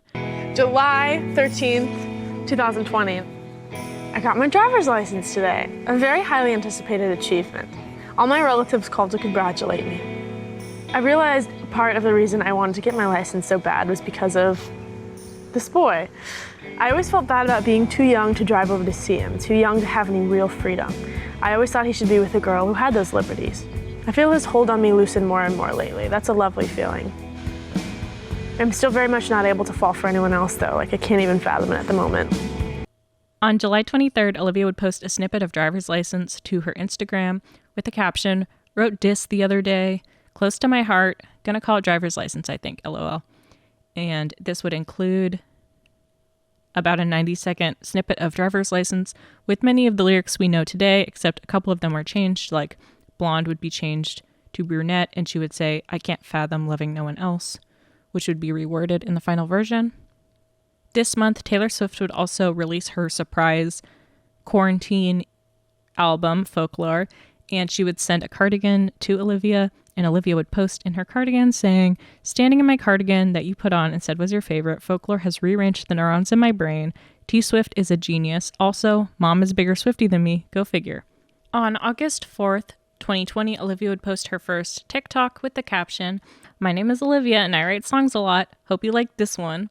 And it would be a snippet of her singing this song, which people refer to as LOVE, which is about her falling in love and feeling her relationship is going great. And it's all cute and beautiful.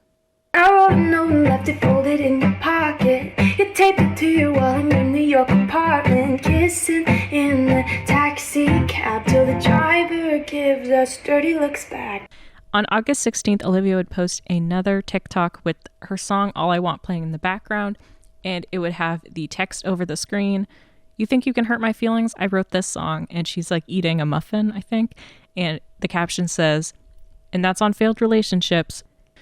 On August 23rd, 2020, Olivia would post a Instagram with the caption, "Not me having writer's block and writing a pop song about Bella Swan moving to Forks and meeting Edward Cullen in a science lab."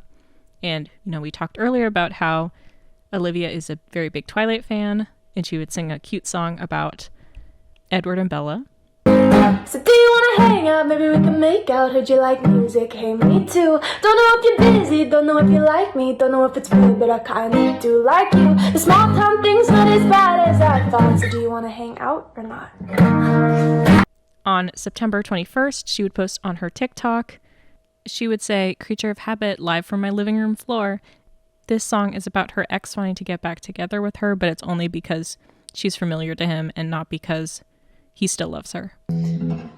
Cause I psychoanalyzed you better than your therapist. And I know that you don't love me. I know you just hate the risk of meeting someone else, having to introduce yourself. The same day that Olivia would post this TikTok, she would post on her Instagram a picture of her and her friend Iris Apatow, who is a actress and daughter of filmmaker Judd Apatow, who is one of her close friends, and they would be wearing shirts that say "Dump Him." And this is a reference to a shirt that Britney Spears wore that also said "Dump Him." She would begin to promote Driver's License as an upcoming song on December 21st, 2020. She would post a clip of it on her Instagram with the caption "Soon." And then on December 27th, she would post on her TikTok a snippet of Driver's License with the caption "Sooner." Yeah, today I drove through the suburbs and pictured I was driving home to you. So we're going to take a little intermission here and talk about the Joshua Bassett, Sabrina Carpenter, Olivia Rodrigo love triangle that is famous and probably the reason why people want to watch this video. You're probably wondering what Olivia's been kind of subposting about because she's kind of been shading someone or something. So who is Sabrina Carpenter? Sabrina Carpenter is a Disney Channel actress who had a lead role in Girl Meets World, a Disney Channel show between 2014 to 2017. And she would also do other voice acting roles on the Disney Channel. She began releasing music in 2014, and she has released 4 albums and 2 EPs under Disney's label, Hollywood Records. Olivia and Sabrina were acquaintances. Specifically, they do an event together because Bizzardvark and Sabrina's movie, Adventures in Babysitting, would premiere the same night, so they would do a live event that night to promote both of their projects. And Olivia seemed to be a big fan of Sabrina's music. In October 25th, 2017, she would do an Instagram Live where she would gush over Sabrina Carpenter's performance on Jimmy Fallon. Why by Sabby. Guys, did you see her on Jimmy Fallon? That was so cool. I was like, yes, go Sabrina. I love Jimmy Fallon. Also supporting her on Instagram when she released the song Sue Me. This is a side note, but I heard this song for the first time doing research for this video, and Sue Me is really catchy, specifically the chorus. Up until this point, Sabrina had been dating her 2019 co-star of Tall Girl, Griffin Gluck. She had a public relationship with, and they would even do a couple's costume in 2019. I guess he had this racism and transphobia scandal about his old or social media posts coming out, so fans were pressuring her to talk about it. She would say in her apology for him, "I'm terribly sorry that someone I had associated with had done things in the past that make you question my character in the present." And also saying, "Nothing I say will be the right exact thing to fully make you happy or understand the situation. None of us will ever grow if we don't allow others a chance to grow." Although it seems like they would break up somewhat shortly after this statement. Joshua would connect with Sabrina Carpenter as they both followed each other, and he would DM her over Instagram in hopes of collaborating. He would say on his label's advice, but he was very nervous to DM her, but he wanted to work on a song together with her. They would first be seen together by fans June 2nd, 2020 at a Black Lives Matter protest, and a little bit later, paparazzi would see Sabrina Carpenter and her sister Sarah and Joshua Bassett together at a restaurant. And this is interesting because the next day is when Olivia would post her Dump Him shirt and her "You Think You Can Hurt Me, I Wrote This Song" TikTok. Despite all of the talk and gossip I've heard about this relationship, Joshua and Sabrina are only really in like 4 or 5 photographs together, and most of them are fan pictures. The only time they would actually post themselves together is they would post on TikTok a Halloween costume of them doing Shark Boy and Lava Girl in October. They would also be working on a song called We Both Know. So Olivia is gearing up to release driver's license, and she would revamp her website and have a newsletter. In her first newsletter, she would say, "Hey y'all, Olivia here. Today, my first song driver's license is now available for pre-save. I'm freaking out about it. I can't wait to start this new chapter of my life, and I'm so endlessly grateful for everyone's support and love. Literally pinching myself, I'm so excited. I hope you have a fantastic new year, and I hope you like the song out Friday. Eek!" And driver's license would be released January 8th, 2021, and Olivia would make another newsletter saying, "Hey y'all, today my first song driver's license is out everywhere. I'm so excited it's finally out in the universe. I wrote driver's license about 6 months ago after crying to Gracie Abrams songs in my car for an hour. LOL. It really captured the intricacies of how I was feeling at the time. I think this is one of the first songs I've ever written to truly do that. That's one of my favorite things about songwriting. How it can enable you to take really big, confusing feelings and turn them into something simple, clear, and beautiful. Hopefully, LOL. It makes everything feel less scary. I'm so thankful to everyone who has supported me through this brand new adventure. I feel like I'm the luckiest girl in the world, that I get to make music and call it my job. Thank you times 10,000 for listening. Really hope you like it. Sending you all the love in the world. Liv." And driver's license would be extremely successful from the day it was put out. It would be streamed more than 76.1 million times in the United States for the first week. About driver's license, Olivia would say, "When I came up with driver's license, I was going through a heartbreak that was so confusing to me, so multifaceted. Putting all these feelings into a song made everything so much clearer and simpler. And at the end of the day, I think that's really the whole purpose of songwriting. There's nothing like sitting at the piano in my bedroom writing a really sad song. It's truly my favorite feeling in the world." Also saying, "To me, driver's license was never one of those songs that I would think it's a hit song. It's really just a slice of my heart. This really sad song. It was cool for me to see how evidence of authenticity and vulnerability really connect people. And everyone always says that, but you really never know. So many grown men will come up to me and be like, 'Yo, I'm happily married with 3 kids, but that song brought me back to my high school breakup.' Not only being able to affect people who are going through the same thing as you, but to bring them back to a time when they were going through the same thing as you. That's surreal, a songwriter's dream. I actually wrote this song after listening to my favorite artist's new EP. Her name is Gracie Abrams, and the EP is called Minor. It's so great. I was so inspired. I literally just drove around my neighborhood listening to it for an hour. I was so moved I went home and wrote this song, which I really love. And it's very much inspired by her style of songwriting. So thanks, Gracie." And because of the song being so vulnerable, people want to know who it was about. And Naturally, the High School Musical fandom kind of already knew the song was about Joshua, as they had been following the situation, but now it was becoming widespread and Olivia was being asked about it.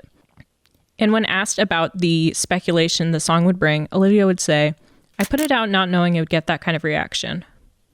So it was really strange when it did. I just remember everyone being so weird and speculative about stuff they had no idea about. I don't subscribe to hating other women because of boys. I think it's really stupid. And I really resent the narrative being tossed around. And she would also be asked about how she's referencing past Disney stars like Miley, Demi, and Selena's music in her work and as their career as a blueprint. And she would say, "I'm very aware of the classic Disney pop girl archetype. My music is definitely separate from my acting, in a way I always dreamed would happen." When Driver's License came out, everyone was like, "I have no idea who that Olivia Rodrigo girl is, but I love this song." That's an absolute dream for me, because I've always wanted to be taken seriously as a songwriter. Being an actor can interfere with that. Just because being an actor is based on telling lies, and being a songwriter is based on telling the absolute whole truth. And people always ask me, "Oh, did you say f*** in Driver's License to show that you aren't a Disney star?" It's cool people are thinking that, but I'm just making music I love and I'm passionate about. It felt natural and good to me, and it resonated with people. Many of Olivia's High School Musical, the series classmates would comment on her song and be supportive of her career. Even Joshua Basso would post an Instagram story that said, "Driver's License is out now. Such a great song. Congrats at Olivia Rodrigo." On January 8th, 2020, Olivia would also post on her Instagram a picture of the iTunes charts with 2 Taylor Swift songs, "It's Time to Go" and "Right Where You Left Me," which were bonus tracks off of her album that came out in December, about a month prior. And then Driver's License would be third. And she would say, "Next to Taylor on the US iTunes charts, I'm in a puddle of tears," and a bunch of crying emojis. And Taylor Swift would comment on this post saying, "I say that's my baby and I'm really proud," with like a heart and clapping and crying emoji. And this is obviously a Taylor Swift meme I'm sure Olivia got because she's a big Swiftie, but of something that Taylor Swift's mom said about her. "Say that's my baby and I'm real proud." And Olivia would post it with the caption, "What is breathing?" I can't even believe this, and this is definitely the highlight of my senior year. On the announcement post for Driver's License, Olivia would say, "Driver's License is out everywhere now. I seriously cannot believe how lucky I am. Thank you to everyone at Interscope and Geffen for believing in me and my vision. Thank you to Dan Nigro for not only being my favorite person to make music with, but also listening to me lament about boys incessantly in the studio, LOL. Thank you, Christine Rondell, for being the best boss-ass bitch manager and being the most caring person I'd ever met. And thank you to everyone who's listening. I'm still in disbelief that people care about what I have to say. Thank you so many butterflies. Thank you, thank you, thank you, thank you."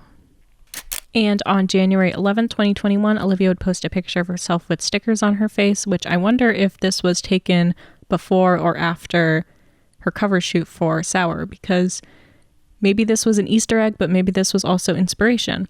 And that day, also, she would post that Driver's License is #1 worldwide. And she would say, "Never in my wildest dreams did I expect this to happen. Thank you guys so much for listening. I can't believe this is real life." And a couple days later, on the 14th, she would make another newsletter saying, "Hey guys, so Driver's License came out about a week ago today. I never in my wildest fantasies did expect all the support I've gotten.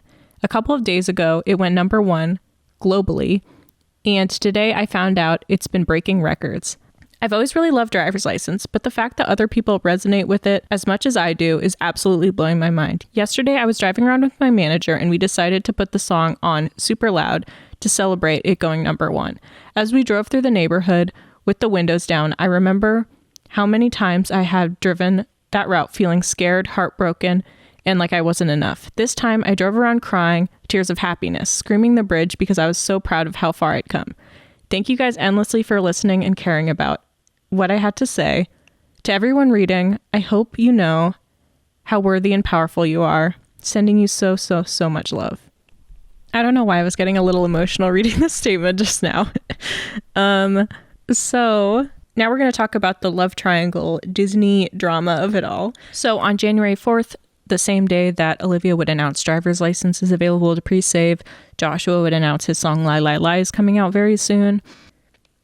On the day Lie Lie Lie would be released, Joshua would post a picture from the hospital saying, "Welp, not the first place I assumed I'd be on my Lie Lie Lie release day. the ER. Before you ask, no, it's not COVID. After an unknown uncomfortable feeling turned into times 10, the worst pain of my life, I figured I'd just try to sleep. After multiple very, very ugly days and nights, I had no choice today but to be taken to the hospital. I'd like to say thank you for all your support on the song. Because the release coincided so close to the release of Driver's License, many people thought that this song could be about Olivia. People would also point out the similarities between Lie Lie Lie and Driver's License as a music video. In March, Joshua would announce that the song that him and Sabrina had worked on together would be taken off his EP. He would say, I don't want the EP to be overshadowed by some other narrative that people are trying to make. I really want to focus on the art instead of the talk and chatter. You shouldn't live to please everybody, but at the same time, there are ways to be more sensitive to a situation where maybe we both know had a better chance at a different time. In a perfect world, art would live on its own and people would interpret it on their own. That's the beauty to me. When I listen to other artists, it's kind of a universal experience we all had in a lot of ways. What's most important is that you're honest in creating what talks to you. And then if people want to talk, they can talk. The song was very popular on TikTok, and people on TikTok would begin to speculate who the song is about, as they do, and go very crazy about it, as people on TikTok do. And in a post with more than 1 million likes, a girl would say, plot twist, Driver's License is about Ethan Wacker from Bizzardvark, and show pictures of Olivia and Ethan, how they used to be together. And then Ethan Wacker would actually comment on this TikTok saying, nope, I treated her well. And this drama and speculation would be further exacerbated when Sabrina's ex-boyfriend would post on his Instagram story just a picture and Driver's License playing as a song, and it would specifically be the part that says, like, you're probably with that blonde girl, and the caption would just be bop, leading to insinuate maybe like there was infidelity with Sabrina and Josh and Olivia and their whole love square thing. So along with Josh releasing music, Sabrina would also release a song of her own responding to the situation. She would release her first song under her new music label, Universal Music Group Island, and the song would be very directly, in my opinion, about Olivia in the situation of Driver's License, and I don't understand how it could be about anything else. Some of the lyrics in this song would be, maybe you didn't mean it, maybe blonde was the only rhyme. Famously, Olivia would put, you're probably with that blonde girl in her song. So even though I'm like trying to give her the benefit of the doubt that like maybe they weren't together, like obviously she's responding directly to Olivia's song. What Olivia said in Driver's License about Sabrina or the blonde girl wasn't really mean. All she said was, she's everything I'm insecure about. If anything, that's a compliment. But I understand that it can be like she's targeting Sabrina. So Sabrina would post a lengthy statement about Skin saying, thank you to everyone who listened to Skin, heart, especially those who have opened their minds to lyrically what I was trying to get across. I wasn't bothered by a few lines in a magnificent song and wrote a diss track about it. I was at a tipping point in my life for countless reasons, so I was inspired to do what I usually do to cope, write something that I wish I could have told myself in the past. People can only get to you if you give them the power to. This song isn't calling out one specific person. Some lines address a specific situation, while other lines address plenty of other experiences I've had in the past year. It also shows many things have gotten under my skin, and I'm still trying to learn not to give people that kind of power over my feelings. I know a lot of you struggle with the same thing. I don't want this to become an endless cycle, so please don't take this as an opportunity to send more hate anyone's way. Lots of love to all of you. Thanks for letting me grow. And Joshua would post on his Instagram story, celebrating the release of the song, saying, been stuck in my head since I heard it. Congratulations, Sabrina, on Skin, the new label, and all that's to come. I think this song would have been a lot better received if it came out later, but because it came out like a couple of weeks after Driver's License, it really wasn't well received, and everyone thought Sabrina was just being a mean girl to Olivia, and it does kind of come across that way. So I'm just going to go over how Josh and Sabrina have addressed Olivia in their songwriting since Driver's License and Sour came out, rather than just going back and forth between Olivia's storyline and their storyline. On May 6, 2021, Joshua would release a music video for Feel Something, and this video would be directed by Joshua and Sarah Carpenter, which is Sabrina's sister. In October, Joshua and Sabrina were seen together at Harry Styles' Love on Tour show in Madison Square Garden in NYC. And in December of 2021, Joshua would release an EP where he would more directly respond to the driver's license situation. He would say in an interview around this time, everyone's been asking me about Sabrina and Olivia. Why don't we focus on these women for who they are? Let's focus on the art they're making and how great they are instead of their relationship to a boy. So in December, he would release this EP, and the songs would be Crisis, Secret, and Set Me Free. He would send out a newsletter to his fans saying, hey there, as you've heard, I have 3 new songs releasing tonight. And he would talk about the songs, and he would say, due to the nature of pop culture and the current public perspective, there will be a lot of loud voices in this next chapter, positive, negative, and everywhere in between. And all I ask is you treat everyone with respect and love. Anyone who sends hate on my behalf is no fan of mine. With that being said, words cannot describe how excited I am for you all to hear this music and see all 3 videos.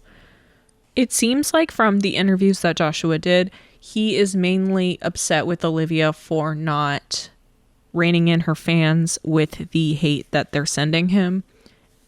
I think the reason Olivia never said anything like, don't send anyone hate or that kind of thing, is because she really wanted to protect the identity of who the song is about, like to her. Like she never wanted to say, don't send hate to anyone, because I think to her that would be revealing that the song is about Joshua, even though I think from Joshua's perspective, he was like, well, everyone already knows and they're sending me all this hate. Like you have a responsibility for what your fans are saying. So these songs would all be released after Sour had come out. So Joshua would say in this song, seemingly referencing him being in a crisis after Driver's License came out, because he would say, my label told me never to waste a crisis. Weren't you the one who left in the first place? Weren't you the one who called things off? Was it an act to love me or an act to hate me? And half the shit you're saying is only half true. You're messing with my life as a career move. In an interview, he would say, it was sort of a losing battle. If I tried to defend myself in any way, it felt impossible. People don't realize how long ago that was. It's not as recent as it seems. I'm a completely different person now. I'm not here to expose people. It was eating me alive. I couldn't keep it in anymore. And he would also say that he hasn't spoken with Olivia since Driver's License came out. And the song Secret also seemingly has some references to Olivia, because Secret's kind of about his girlfriend, I believe, kissing someone else, but then keeping it a secret from him, but then everyone else knows. And I don't know if this is a situation that they actually went through, but then in the song he would say, when your woe is me stops working, I bet your songs won't sound the same, which sounds something that to me sounds very directed at Olivia, but that's just speculation. I don't know. And Olivia obviously wouldn't comment on this. And then Sabrina again would release music. I think this time a lot better received, because this is in 2022. She would release a song addressing the situation in her album Emails I Can't Send. She would release a song called Because I Liked a Boy. And this song is definitely a retrospective kind of look at Driver's License and the situation that came from it. About Because I Liked a Boy, Sabrina would say, that song came from a really real place in my life. I've had so many people that have heard it tell me how much they relate to it in their own way. Like, I went through years where people were believing all these things that people were saying about me that weren't true. People have experienced similar situations in a completely different way than I've experienced it. It was very therapeutic to write from hindsight and being like, wow, one thing can lead to another and really get out of hand. Just being able to own it at the end of the day and not let it determine who you are. My favorite lyric in the song is, tell me who I am, because I don't have a choice. It's obviously sarcastic, but in the way that people can't tell you who you are. Only if you allow them to, like, really get under your skin, but truthfully, you know who you are. I think that's interesting too, that in this quote she said skin. I mean, maybe that's just a coincidence, because some of the lyrics would be like, sing it! I'm a star! I got that feeling I'm so much on top. When everything went down, we already broke it up. So this song would be seemingly Sabrina's last response to Driver's License and Sour. I think some other songs are speculated on her album to be about her relationship with Joshua, but we're not really going to go into that today, because I didn't really know that much about her past dating history, like this other random tall girl guy. I didn't even know he existed until researching this video, so I'm not really going to speak on like, this song is definitely about Joshua, because I don't really know.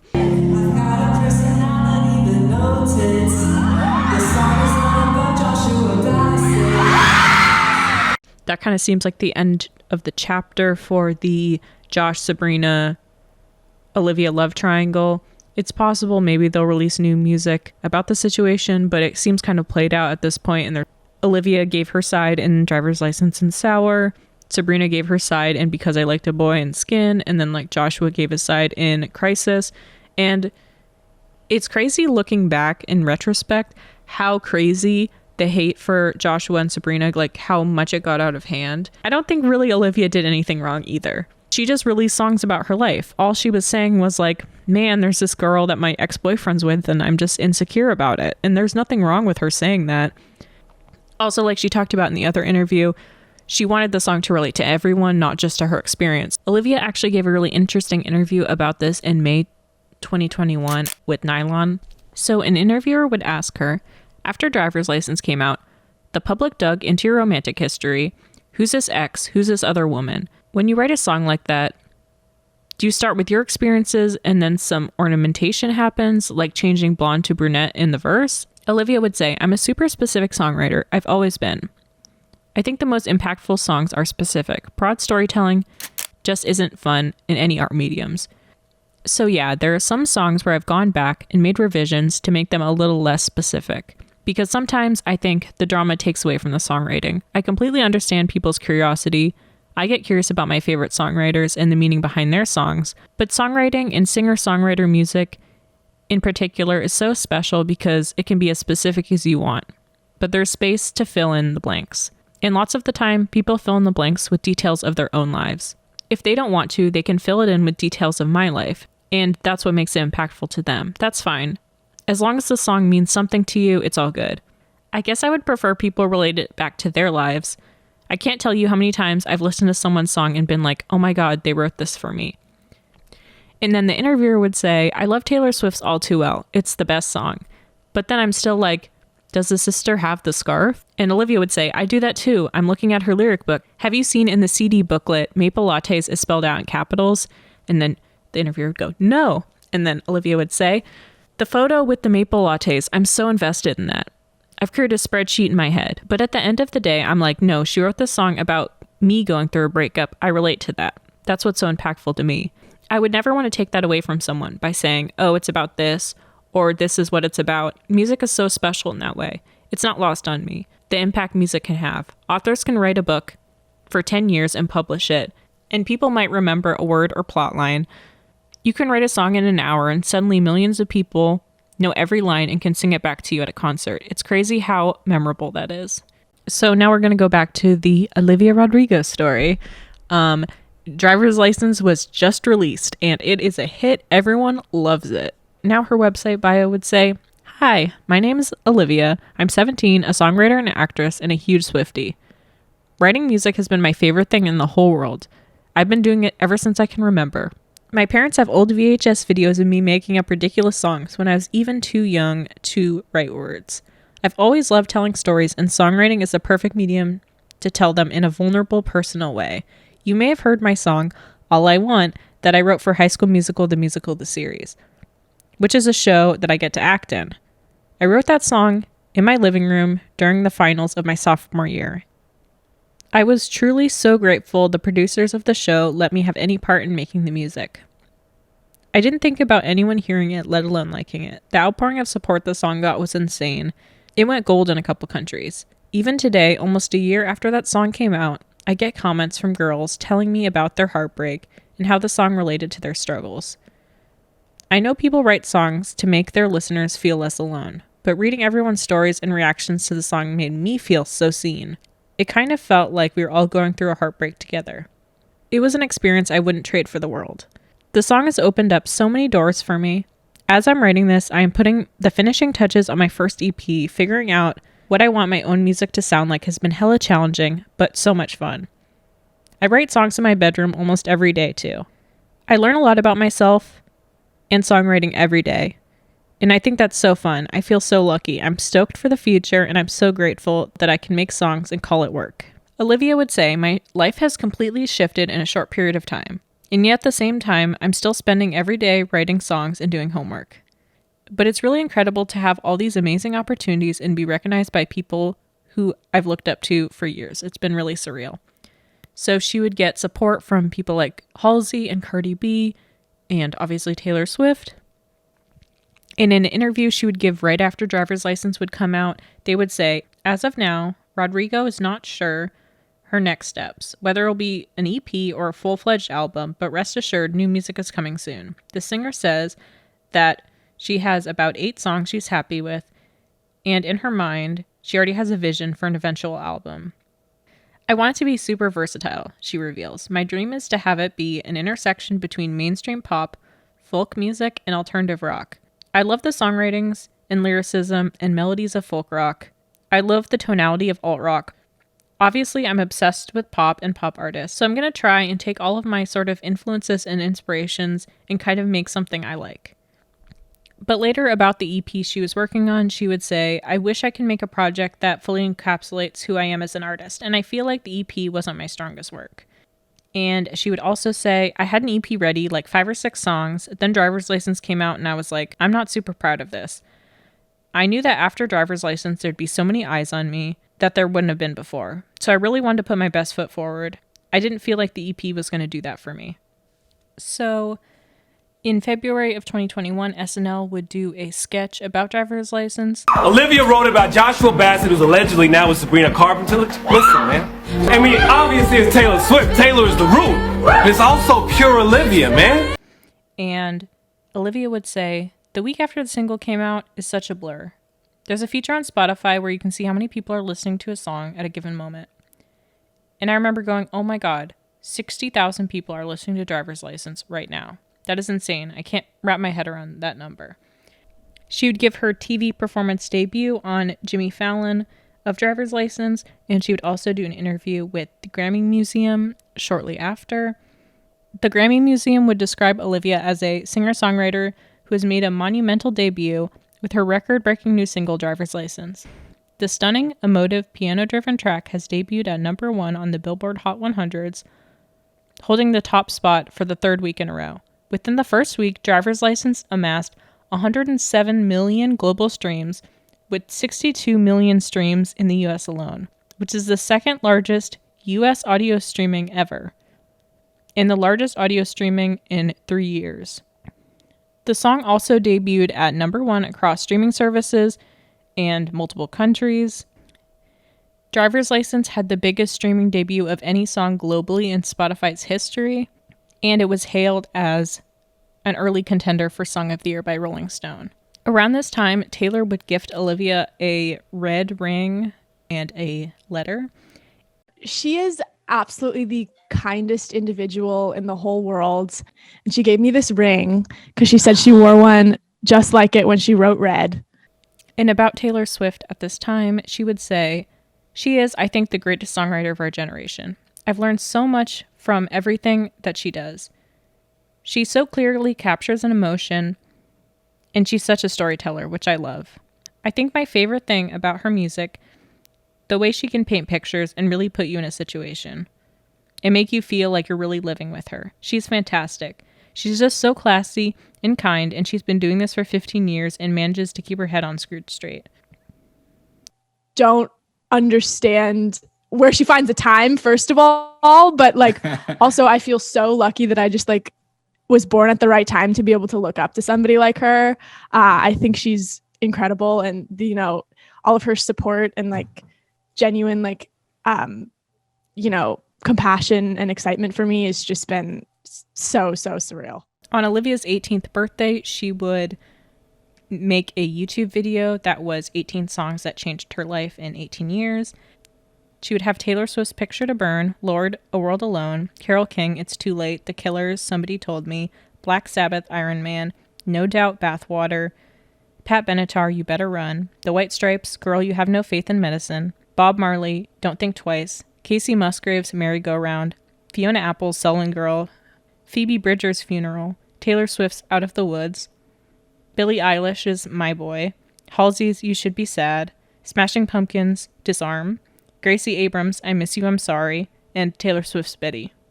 On March 5th, Olivia would also do a kind of sit-down, getting to know me YouTube video, possibly trying to get people to see her more as her own person and not her character in High School Musical.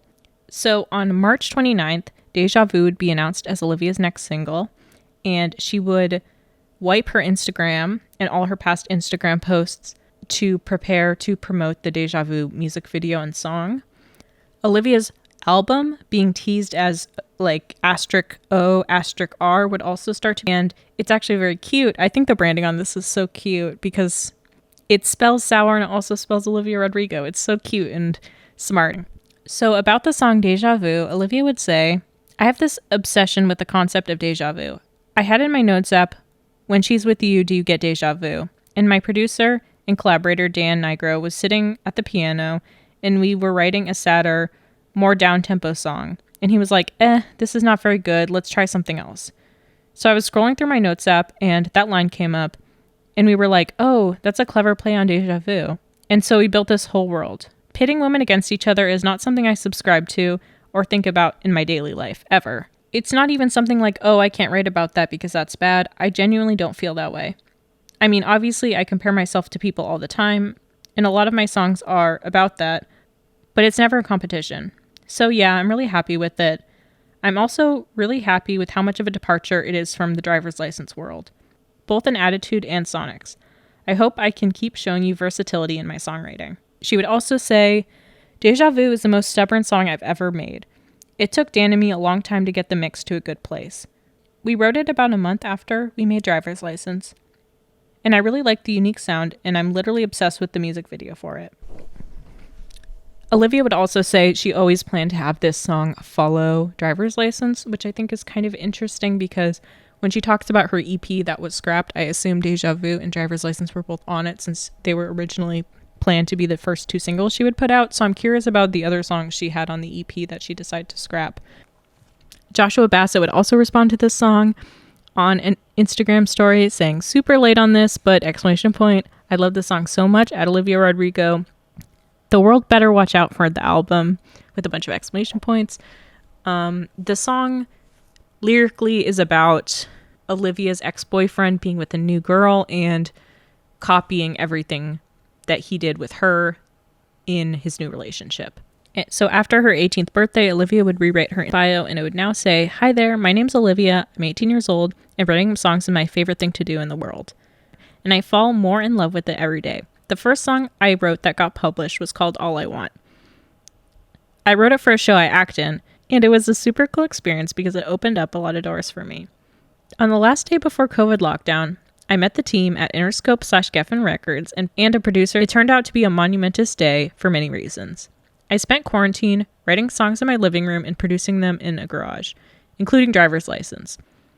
It was always a really special song to me, but I never expected the response it got. It absolutely blew my mind, and I still to this day refuse to believe it actually happened. The day I'm writing this is actually the day after I turn in my debut album. I'm so excited you get to hear it, and I'm so grateful that I get to do music for my job. So a little side tangent on Taylor Swift, but around this time, she would start to release her Taylor's version albums after a dispute with her past record label in selling her masters and her not being able to buy them back. So she would come up with the idea to re-record them and own them with her new record label. And the first of these would be Fearless. So Conan Gray, like Olivia, was a self-proclaimed Swiftie, and Taylor actually first recognized his work in 2020 when his first album came out. She would post on her Instagram story, obsessed with this whole album. But this song right here is a masterpiece, which was a song Wish You Were Sober. And she would say, not trying to be loud, but this will be on repeat for my whole life, out Conan Gray. And she would also say, volume all the way up. And Conan would respond to this by saying, thank you for being my lifelong songwriting inspiration and icon. I honestly feel like you raised me, both as a writer and a human, and I cannot express in words how much this means to me. Thank you for everything, Swiftie for life. So Olivia and Conan had been very outspoken about being Taylor Swift supporters and being big fans of her. So when she was re-releasing Fearless, Taylor's version, they would promote the new album for her with videos of White Horse and You Belong With Me, Taylor's version, I think the night before it came out. And Taylor would repost these saying, "You okay? No, because I sent my 2 kids, Olivia and Conan, my new version of You Belong With Me, and they are so cute, it physically hurts me." And then also say, "Sobs and yeehaw." I'm kind of torn about how I feel about them promoting. It may have diminished their individuality as artists. This was around the time Taylor was calling people who are coming up in the music industry who were fans of hers like her kids, which was kind of a weird vibe, but people thought it was cute. I don't know. When asked in an interview about Taylor Swift's re-recording of her masters, she would say, "My favorite Taylor Swift album is Speak Now. I would love to be on a Speak Now song. I'm just so excited to listen to them though. I love listening to vault recordings and stuff like that. I'm gonna own my masters, but I'll listen to songs I'm not putting out and be like, maybe I'll do a vault thing when I'm Taylor Swift's age." So on April 13th, Sour would get the name announcement and track list and release date. On April 12th, Olivia would send out another newsletter saying, "Hi y'all, hope you're okay in these crazy times. I just finished all 11 tracks on my debut album. It's coming out May 21st. I can't wait." And on May 10th, she would send out another newsletter saying, "Just wanted to pop in and tell you guys about my next single. It's called Good For You, and it's out this Friday, May 14th. It's one of my favorite songs on the album, and I'm so stoked for you guys to hear it. And I'm going to perform it on SNL. I'm so thankful for all of your support, and I really hope I can start meeting some of you all soon. Oh yeah, and the album's out in 11 days. Holy shit. Heart, Liv." And she would say, "P.S. I'm sorry if this letter is a little disjointed. I'm in London, and I'm super jet lagged, but I'm going to perform at the Brit Awards tomorrow. I can hardly wait." So on May 11th, she would perform at the Brit Awards, and she would meet Taylor Swift in person for the first time. So Taylor would post a carousel on Instagram the following day saying, "I got a list of names, and yours is in glittery gel pen with hearts drawn around it." And she would have a picture of her with Macy Williams, Griffey, and Olivia Rodrigo. And Olivia would also repost this picture on her Instagram just with crying emojis. So at the Brit Awards, Olivia would give Hope You're Okay envelopes to a lot of other artists like Taylor Swift, Dua Lipa, Little Mix, Harry Styles, and Griff, and you could see them in a lot of the Brit Awards pictures. So at the end of this week, Olivia would release Good For You, and she would say, "Hope you're all happy and healthy. I'm so stoked because my song Good For You is out now. It's super angsty, inspired by some of my favorite pop punk bands. It's one of my favorite songs on the record, and I really hope you love it. My friend Petra Collins directed it. We wanted to pay homage to iconic feminist camp horror movies we love. Thank you guys all so much for the support. This song has a lot of unbridled anger and spite in it. I struggled for a long time in learning how to write upbeat songs that people could move to and not cry to, I suppose. I love writing ballads, but I wanted to obviously make a record with more than just ballads on it. For a while, I thought you have to be in love and happy to write dancey songs. I'm so proud I figured out how to write songs that have high energy without sacrificing what I was feeling. Also, I was super inspired by pop punk writing that song. I love the angst and aggression, but Dan and I had tried really hard to make sure it wasn't just like a Green Day song from the 2000s. We wanted to put a 2021 twist on it. I love that kind of music." She would also say Good For You is her favorite song on the record and say, "I'm super stoked to play it live one day. Eek." So a week later, she would release Sour, the rest of the album. So we're going to talk about the rest of the songs on the album, the last of which that was written is Brutal. She would say, "Brutal's the first song on the record and the last song that I wrote," if that makes any sense. It's really weird and intense, which I love. Dan and I wrote it together about 2 weeks before we had to turn in the album. The day we wrote it, we went on a drive to get lunch and take a break from the studio. We drove around. Dan played some of his favorite 90s grunge songs. I love 90s grunge, and I told him I want to write a song like the ones he was playing me. So we went back to the studio. He came up with a really simple, sick riff, and I wrote Brutal. The day before, I heard someone talk about how brutal the entertainment industry was, and I remember thinking that word was so interesting and descriptive. I love brutally honest, borderline pathetic lyrics, so we tried to do that in the verse. It's one of my favorite songs on the record. I really hope you like it.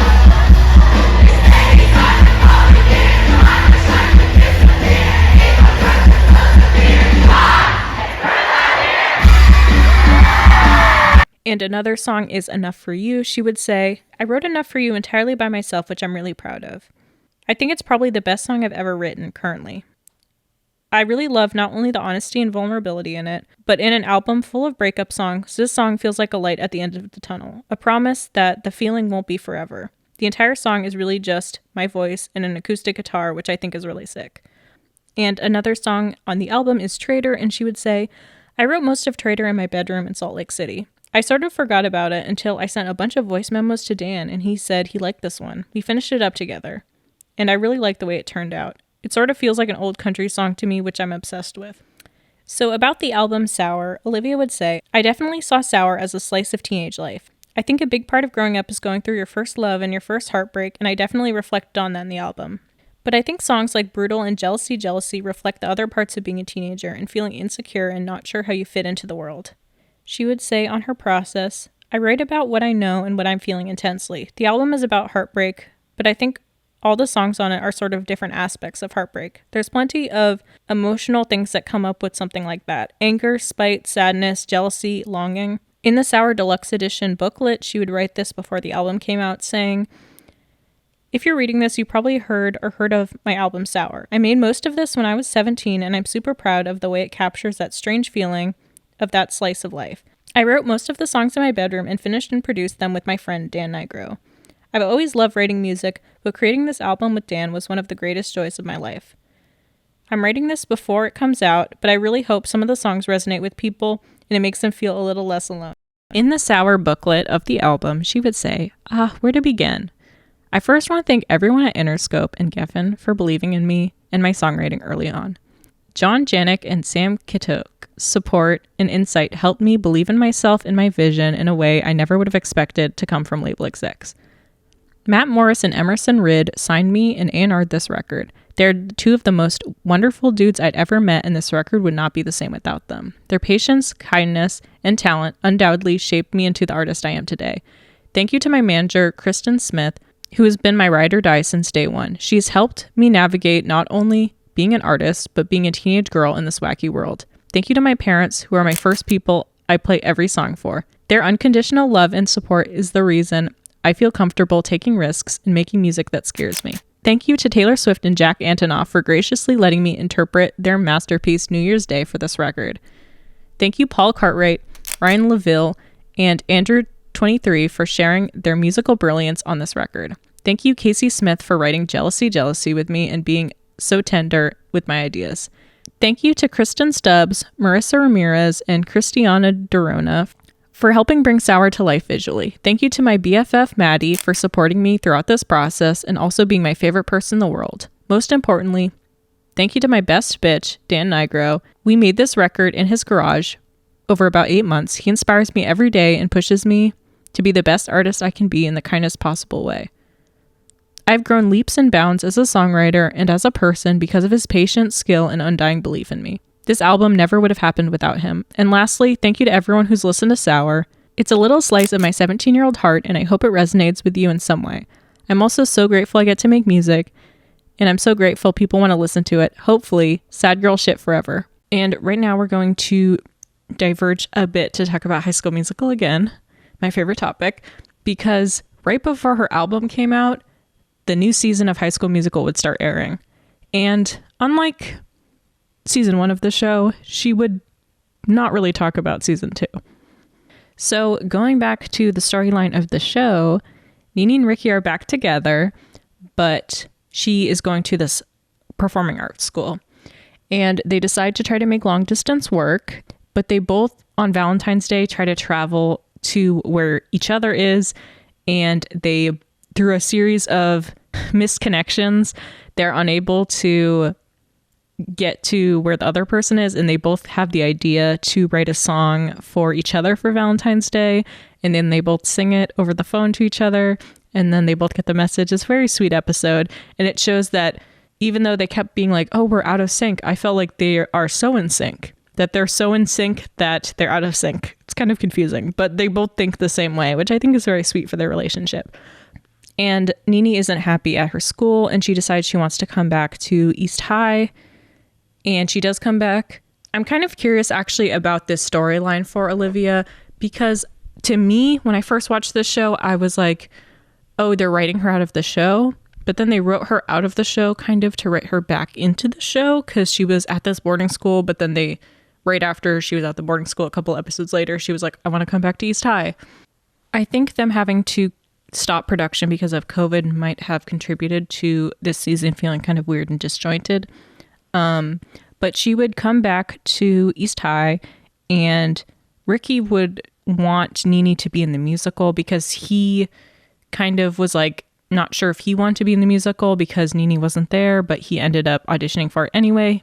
They're doing Beauty and the Beast, and he got the part of the Beast, and he really wants Nene to be in the show with him. So he kind of goes behind Nene's back to ask Miss Jen to give her a part, and Miss Jen really wants to win this contest between the other high school, the Mankeys, which is named after Alan Menken. So they're doing different Alan Menken musicals. The other school's doing The Little Mermaid, I think. I think the other school's also doing Beauty and the Beast, so they're doing 2 competing Beauty and the Beasts.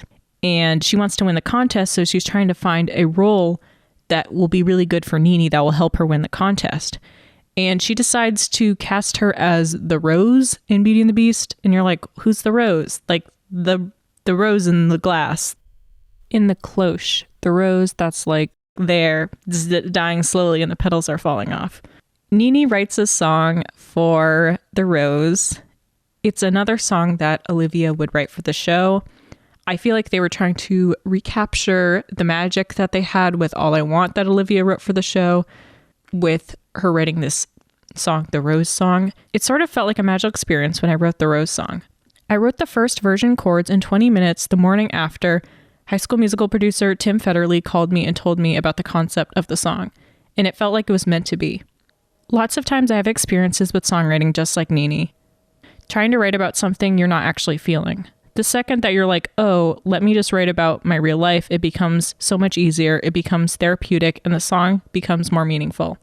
I've always had that experience in my life and in my songwriting. It was really cool to portray that on TV. She would also say, at the core of it, I really just want to make music that resonates with me.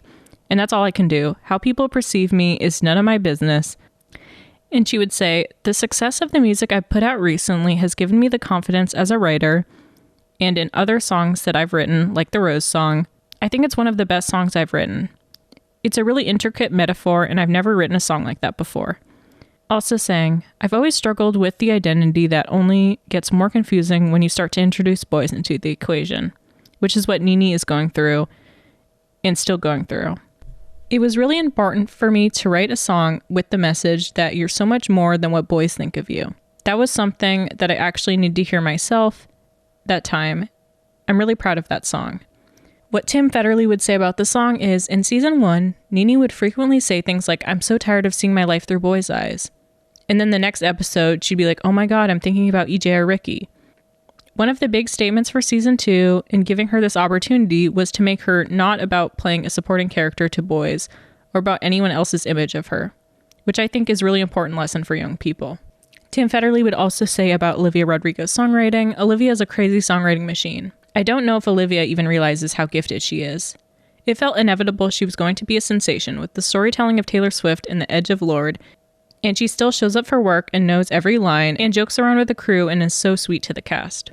So in the show, Nene would write the song too, so it kind of reflects Olivia writing the song because they're both songwriters. And the song would be about her being trapped behind glass, like metaphorically, kind of feeling like she's trapped as a person in the relationship she's in. I'm not gonna hear my girlfriend singing about being kept under glass.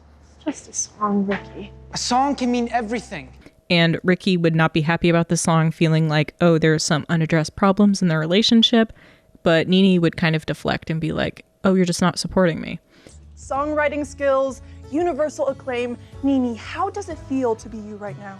It's interesting, this song was actually released June 18th, 2021, so about a month after Sour. Although this was Olivia's latest release for like a long while between Sour and her next album, I feel like it's kind of a forgotten song of hers, and she doesn't really acknowledge it much like she does with All I Want, because All I Want she's performed at some events, and she was very happy about the opportunities it opened up for her as a singer and a songwriter. She posts the song on social media under a new name, Nina, because her name is really Nina, but when she met Ricky, he called her Nene, as a nickname, and that stuck. So like Nina's her breaking free of Ricky and being her independent person as Nina on social media, and the song does really well. After this fight about the Rose song, then they meet up together and have this really emotional breakup scene where they feel like they're holding each other back. It's a really sad scene and it feels really real. I don't know, maybe they're just good actors though. So then when opening night rolls around, Nini hands out cards to everyone because that's kind of her thing. And Nini and Ricky write cards for each other and they give them to each other and they like reconcile. Gina gives Nini her cousin's contact and he's in the music industry, so he can help jumpstart her career. And her cousin is played by Jordan Fisher, but it's left on a cliffhanger, and then they do Beauty and the Beast and it goes well and everything though, in case you guys were worried about that. So what Tim Federle would say was the plan for this season is we had the entire season 2, episode 12 written, table read, giant Mankey's performance that we scrapped. We had so many COVID concerns in Salt Lake City, and many of us had been in Salt Lake for over a year for season 2, that we ended up pulling the plug early because we just needed the cast to get back home safely. And throughout season 2 coming out, obviously he would also get a lot of questions about if Olivia is going to continue on the show now that she's had such a breakout hit with Sour. And he would say, it's hard to imagine High School Musical without Olivia. But Olivia is also experiencing a level of success and fame and opportunity that I would never want to stand in the way of. I want the show to succeed, but the actors who make the show are always more important to me than the product. He would also say, I want Olivia to be happy. I'd love for her to keep making the show. But at the end of the day, I'm there as both the head cheerleader of my series and also read the moment and say, wow, what Olivia is going through feels so unprecedented, and I just want to support her in all of her dreams. So going back to what Olivia was doing after Sour was released, she would graduate high school on June 19th, and on June 22nd, she would start showing up at fans' houses to prompose to them. And then the next day, Sour Prom was announced, which would be like a live stream event concert. Because of COVID concerns, I think she did this virtually and she would sing some of her songs. She would do that on June 29th.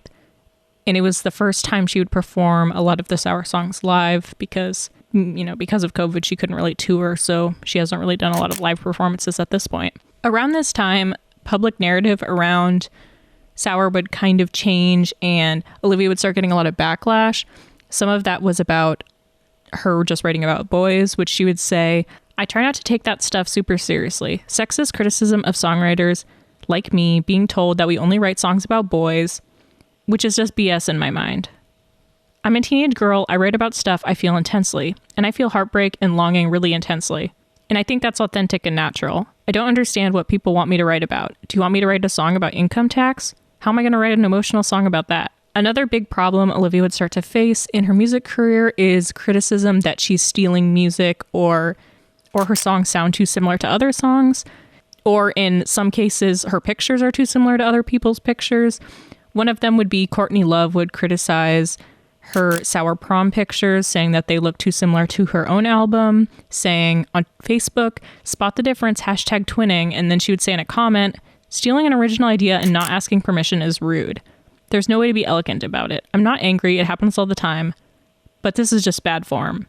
And Olivia would respond to this in an interview saying, to be honest, I'm flattered that Courtney Love knows who I am. She's from a totally different generation, so I thought that was cool. But I think we're both obviously really inspired by the film Carrie. I don't know. I don't really give it too much thought. Olivia would begin to receive criticism on TikTok for having a similar aesthetic in her Good For You music video to the indie rock band Pom Pom Squad. Fans have been noticing quite a few similarities in their photos. For example, they both use very similar cheerleader outfits and pom-poms, as well as these clips in their hair. Fans also noted that they both smashed a cake and shared very similar photos looking sad in a prom dress with flowers and a crown, as well as this post. And the pink cutout letters on these posters. What do you think? Do you think she copied them?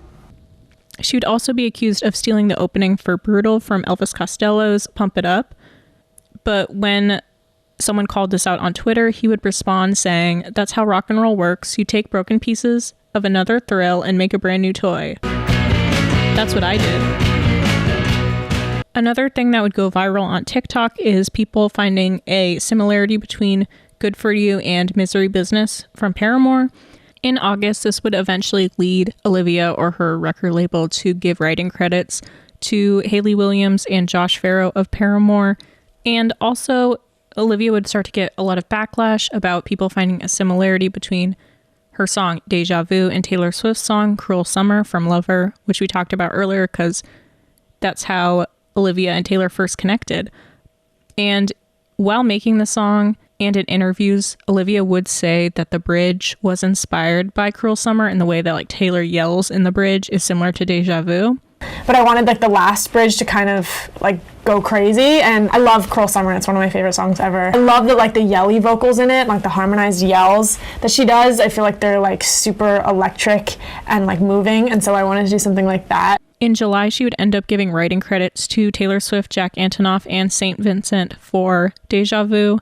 Olivia would respond when being asked why she gave writing credits to Hayley Williams and Josh Farro for Good For You, and she would say, I think it's really disappointing to see people take things out of context and discredit any young woman's work. But at the end of the day, I'm just really proud and happy to say my job is being a songwriter.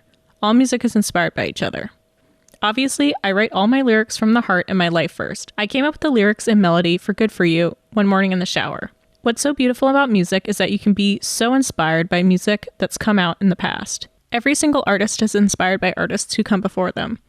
It's sort of fun, beautiful sharing process. Nothing in music is new. There's 4 chords in every song. That's the fun part, trying to make that your own. Taylor Swift, Olivia Rodrigo, Jack Antonoff, and St. Vincent never talked about the writing credit situation between them, so nothing is really known about how this came about. A lot of people say that Taylor sued Olivia or threatened to sue her. It's possible she threatened to sue her, but she obviously didn't sue her or that filing would be public.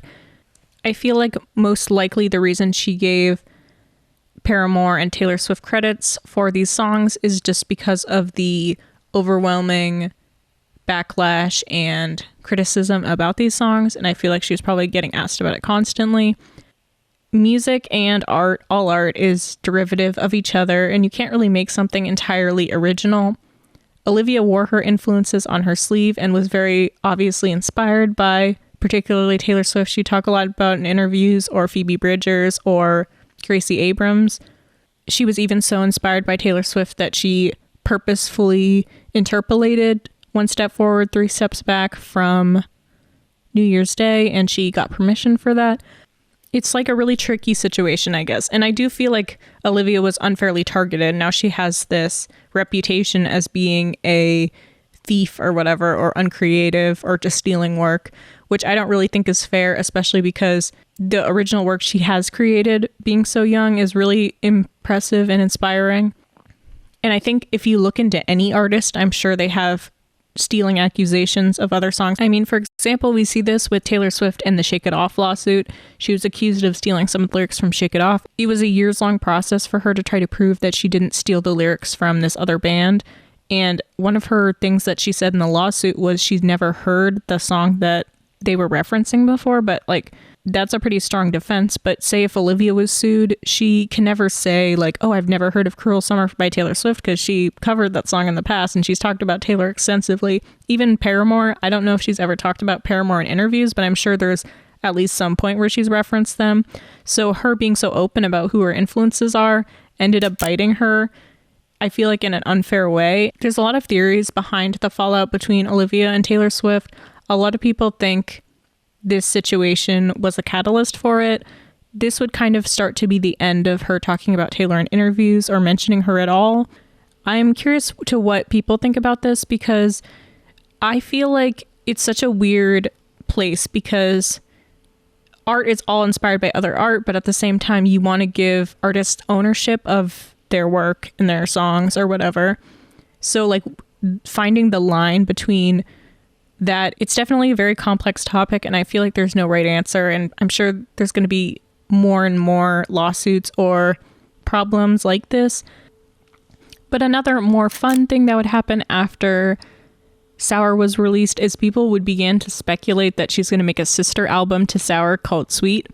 This theory would spread like wildfire, and when I was looking up TikToks and stuff about it, they have like millions of likes. It was a huge theory that she would make a sister album called Sweet, which is kind of goofy, but I think it's funny because the main crux of this theory was that all of Olivia's previous unreleased music she shared on Instagram was a lot of love songs, and people would be like, well, why aren't any of the love songs on the album? Which would make them think, oh, the love songs are saved for another album called Sweet.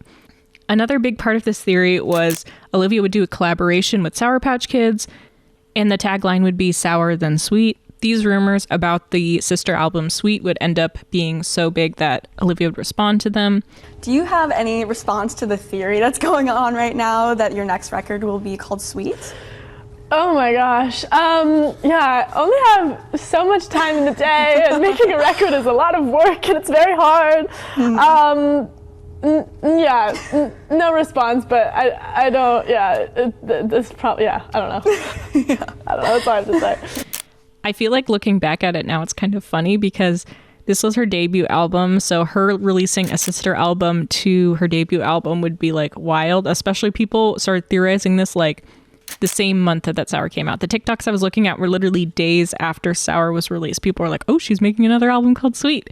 I'm like, that would be crazy because this was her first album. She didn't even really know if it was like going to do as well as her singles. There's no way she had a whole nother album.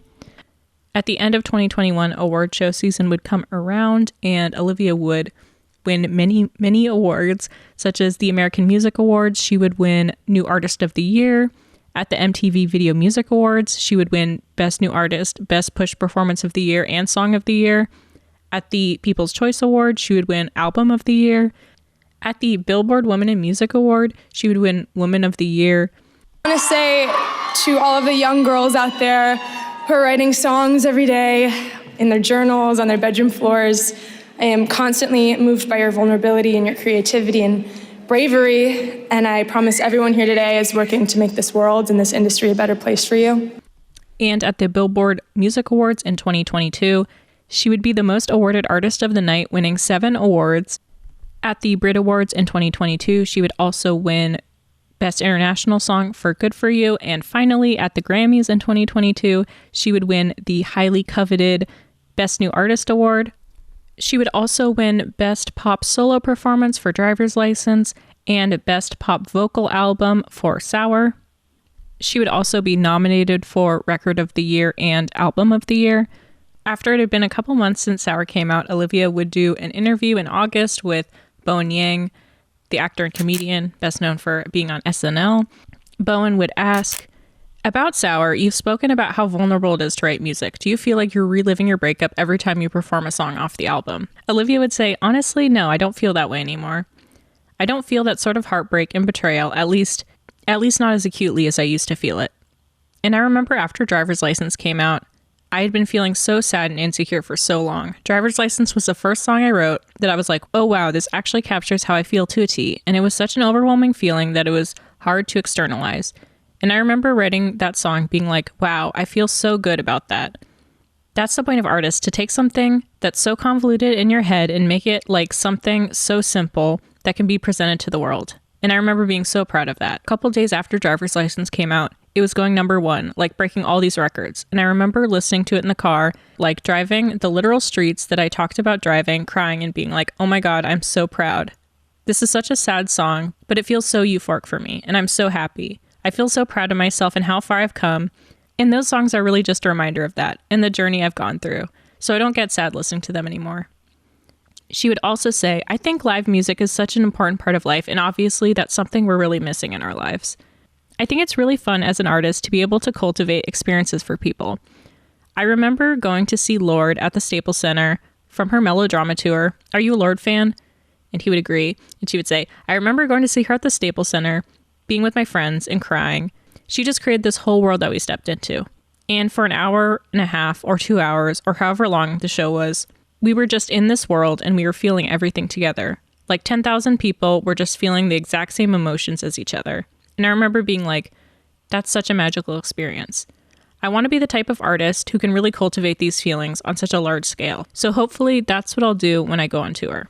This would also be the last time in the Sour era that Olivia would talk about Taylor Swift in an interview, Bowen Yang would ask her, was the Brit Awards your first time meeting Taylor? And she would just respond, yes. And then he would say, we gotta talk. You're talking to like a real life elder Swiftie. Can you generally talk about Taylor? And she would say, I've just looked up to her since I was young. I think her writing every song was a big inspiration for me. I take songwriting the most seriously out of the career I have. It's just so important to me. I think that's the same with her. She's obviously brilliant at it. And it's so cool to be at a place in my career where people I've looked up to for a really long time have suddenly become my peers. That's the crazy thing I still haven't wrapped my head around. Like, I'm the biggest fangirl. And as so many other artists other than Taylor, I've had experiences with too. It was so surreal. And I was like, what is my life? 2 days ago, I was at the White House, and it's like, what? I don't get it. On July 13th, 2021, Olivia would go to the White House to promote the COVID-19 vaccine among young people, and she would meet with Joe Biden and Kamala Harris and Dr. Fauci.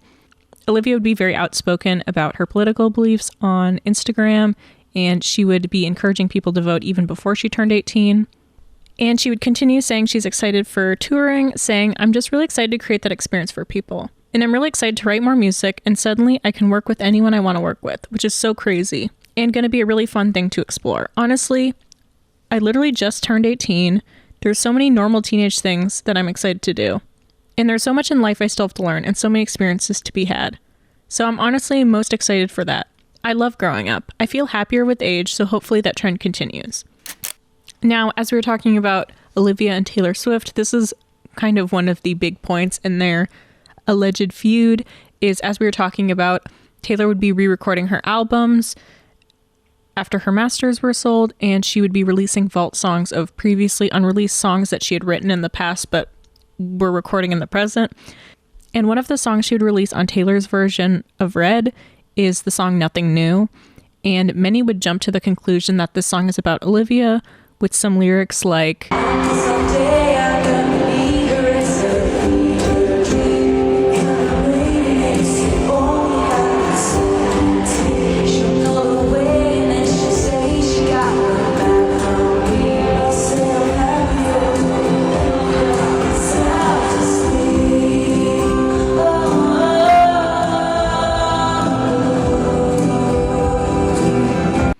Although a couple years earlier, Taylor would have released snippets of this song in a diary entry from her lover journals, and in it she would say, I wrote a song today and it was called Nothing New, and it's about being scared of aging and things changing and losing what you have. It says, I'm getting older and less sure of what you like about me anyway.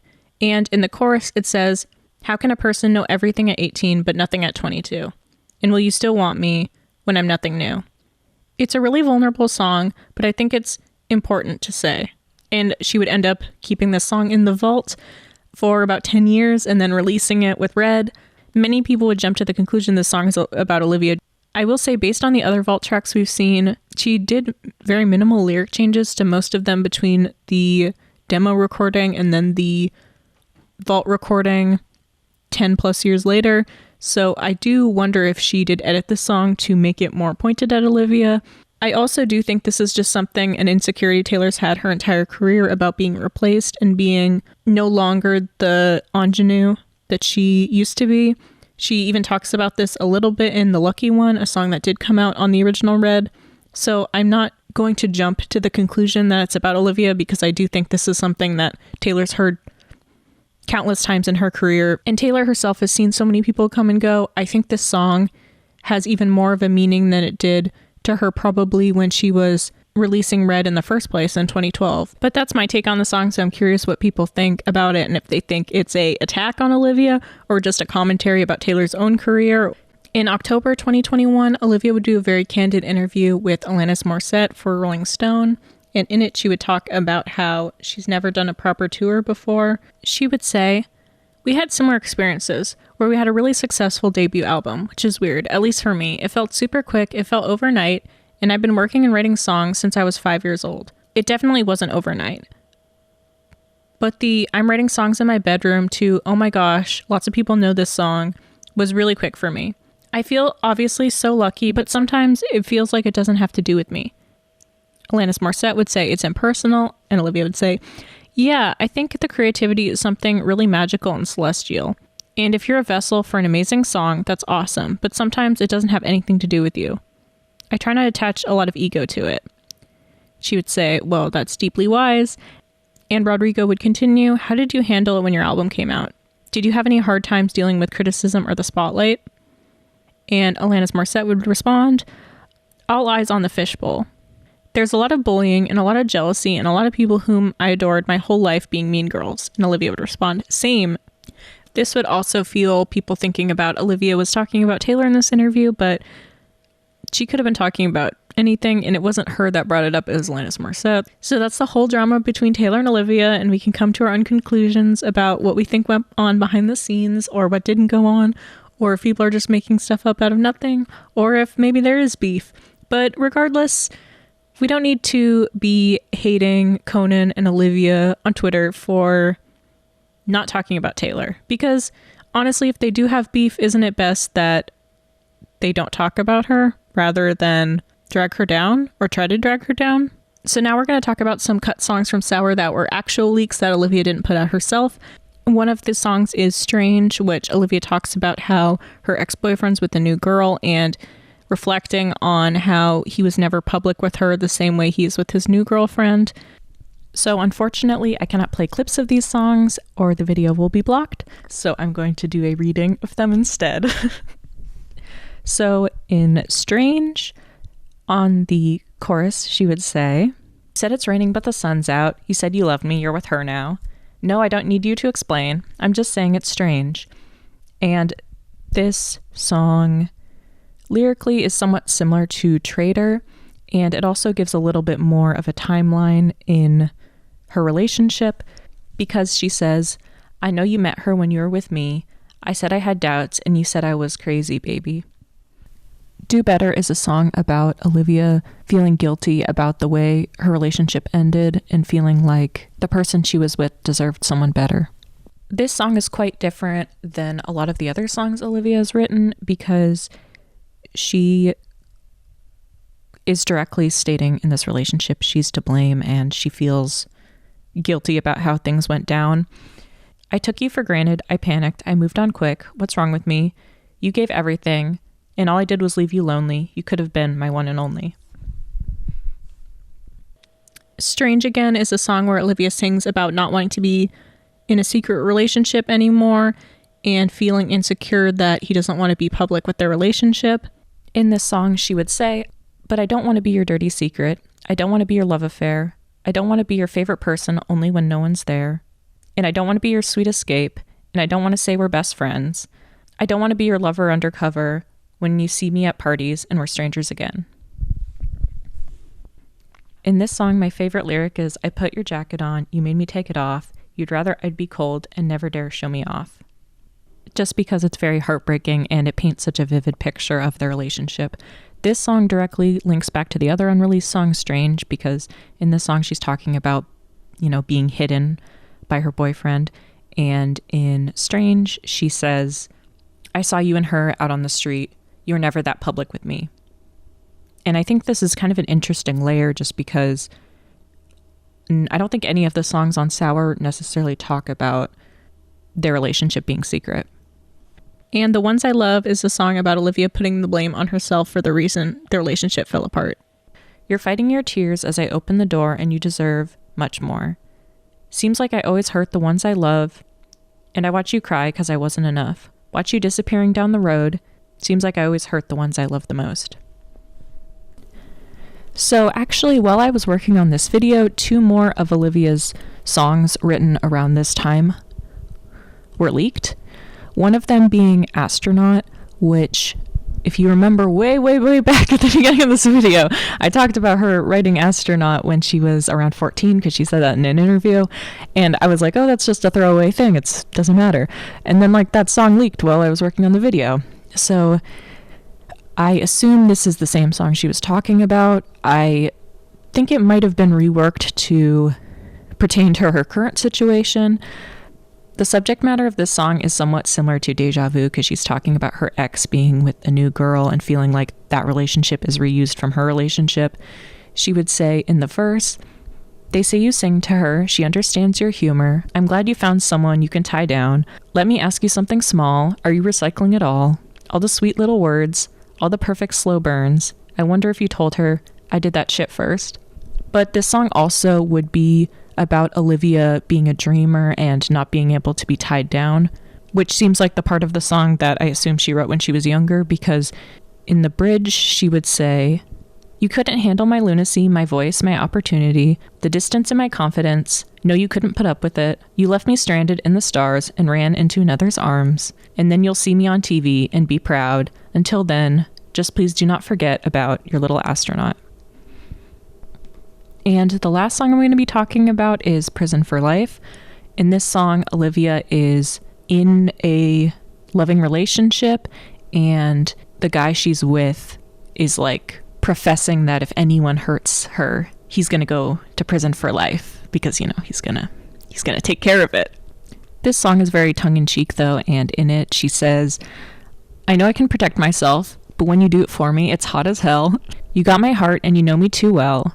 Think I'd even send you love letters in jail. I'm a feminist, obviously, but I really wouldn't mind him saving me." But something that is extremely interesting about this song is the opening for it is "Just a boy in a Chevy truck. He's got money, but not too much." And you're like, what does that mean? Taylor Swift's debut single, Tim McGraw, includes "Just a boy in a Chevy truck who had a tendency of getting stuck on back roads at night." So Olivia is directly referencing Taylor.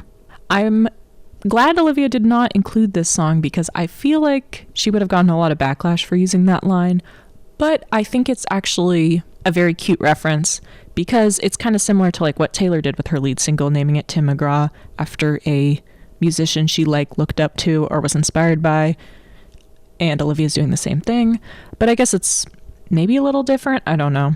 But this song definitely brings something that basically we haven't seen in any of Sour or Guts, where Olivia's like in a happy relationship.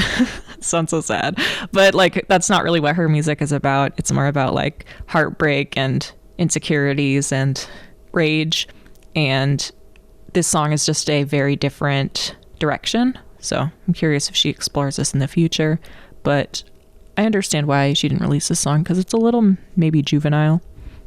On December 5th, 2021, Olivia would announce she's going on her Sour tour. If I get this in, I'm going on tour.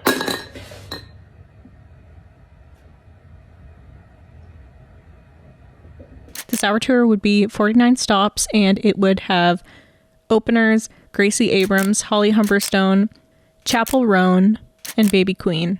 And her set list would include all of her songs, plus a cover of Complicated by Avril Lavigne and Veruca Salt's Seether. She would later replace Seether on the set list with All I Want from High School Musical, the series. She'd have some surprise guests at her shows like Conan Gray, Avril Lavigne, Alanis Morissette, and Natalie Imbruglia. At the end of 2021, Driver's License would get 1.1 billion streams on Spotify, and it would be the most streamed album in the US on Spotify. And Apple Music would report that Driver's License was the most read lyrics of any song. On February 17th, 2022, Olivia would announce on her Instagram that Driving Home to You, a Sour film, would come out on Disney Plus March 25th, which is a sort of documentary about her making Sour, but the bulk of the movie is her doing live performances of Sour in different arrangements. And then she would go into the backstory about why she wrote certain songs and things like that. Olivia would film all of her scenes for High School Musical, the series, season 3 days before she would leave on tour, and her tour started April 5th, 2022, and went through till July 7th, 2022.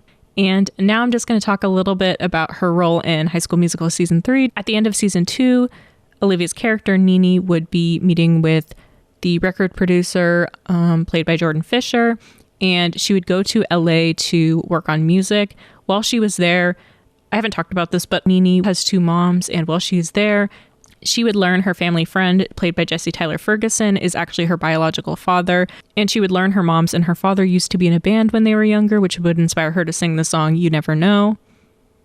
So Nini's gone for the rest of the season, and then she comes back when they are doing their production of Frozen as an audience member, and she talks to Miss Jen, and she's like, I really liked being in California, I kind of want to move there. And then Miss Jen's like, well, if you stay by the end of the show, you want to stay in Salt Lake City, but if you leave, we'll know that you want to go to LA, which is kind of a convoluted way to have her decide whether she wants to be in LA or whatever, be in California or be in Salt Lake City. But then she would give letters to the rest of the cast, and she would give a letter to Ricky, which would be a lottery ticket, because that was one of his like goals before his 18th birthday. Tim Federle would say, I remember the day we shot it, Joshua pulled me aside and he was like, hey, by the way, how am I reacting to the lottery ticket? And I was like, react to it however you want, because whatever mix of feelings Ricky has is true. And he would also say, Ricky and Nene may have changed, but they will always know things about each other that no one else knows. They'll always be each other's first love. So if anyone's interested, I am kind of playing around with the idea of maybe making a High School Musical review now that season 4 is out and it's the final season. I will say the show gets completely off the rails from what I talked about mainly in season 1. In season 3, they film a documentary of them doing a production of Frozen for Disney Plus, which is weird because the show is already a mockumentary on Disney Plus. And then Gina becomes a movie star and she falls head over heels in love with Ricky. They have a really cute relationship.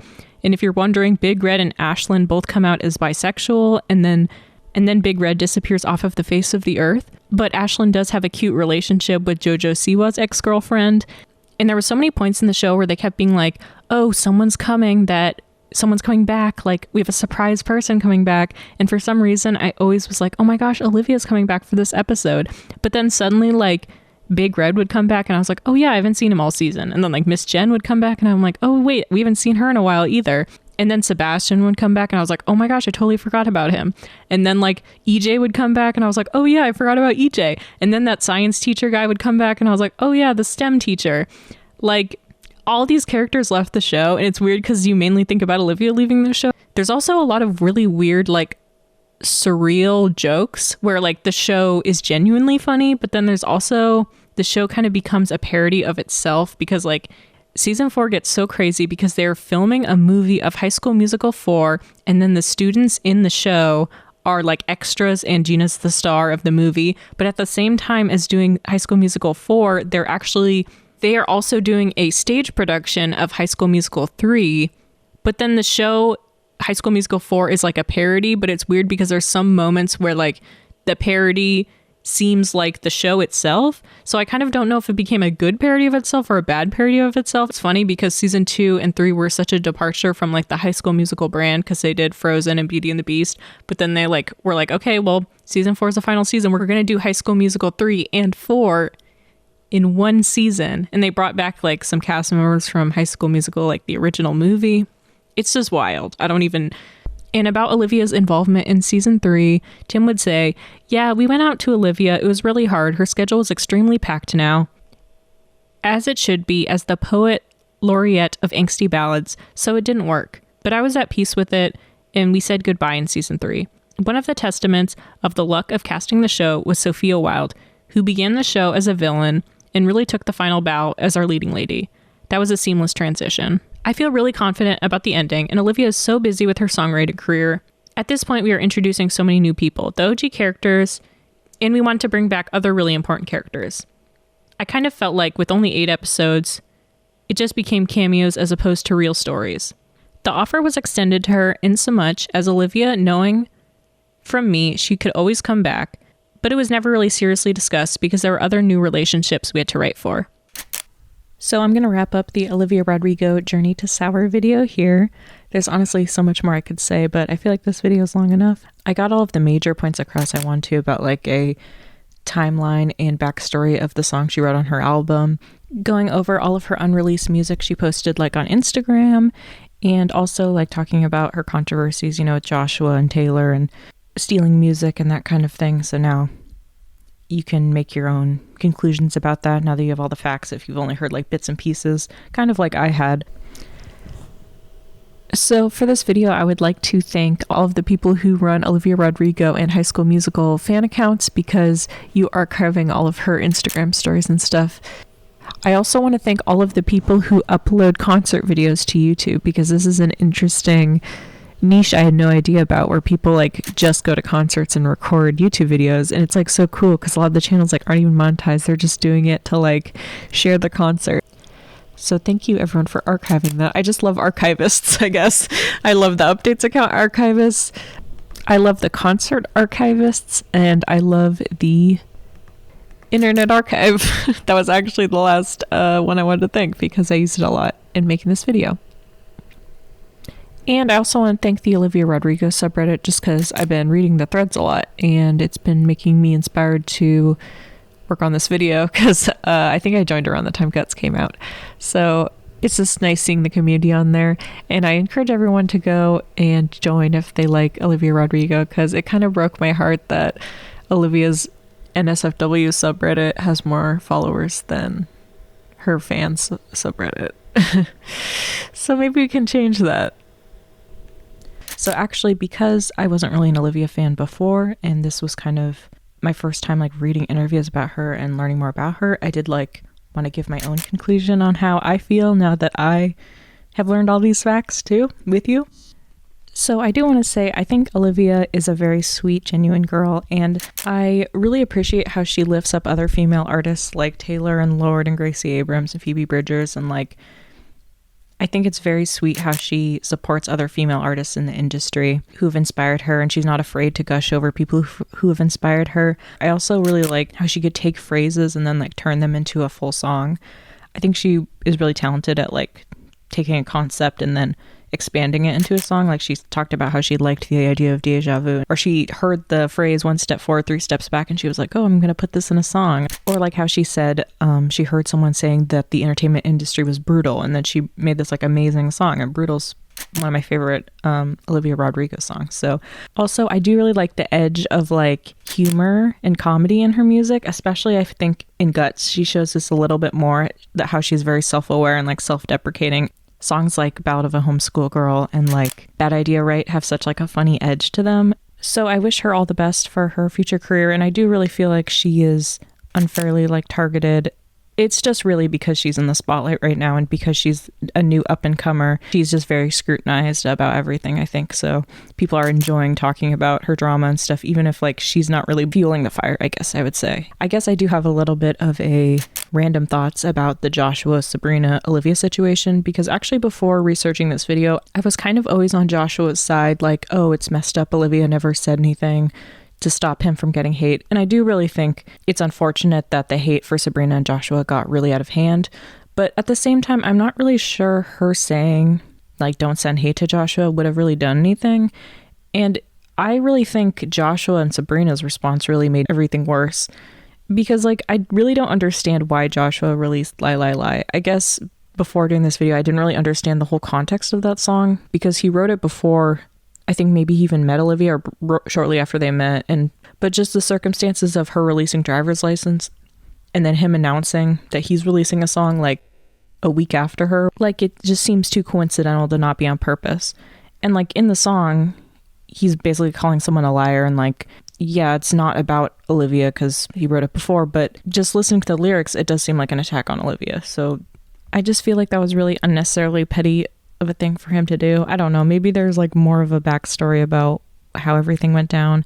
Like I assume maybe his record label was pushing him to release a song because of all of the attention on him and Sabrina and Olivia, but it just seemed like a bad call to release that song. Like if he released just a normal love song or whatever, I wouldn't really have the same problem, I think, because it was like he was trying to take away her spotlight and make a song that kind of seems like he was insulting her, in my opinion, which is like just a petty thing to do.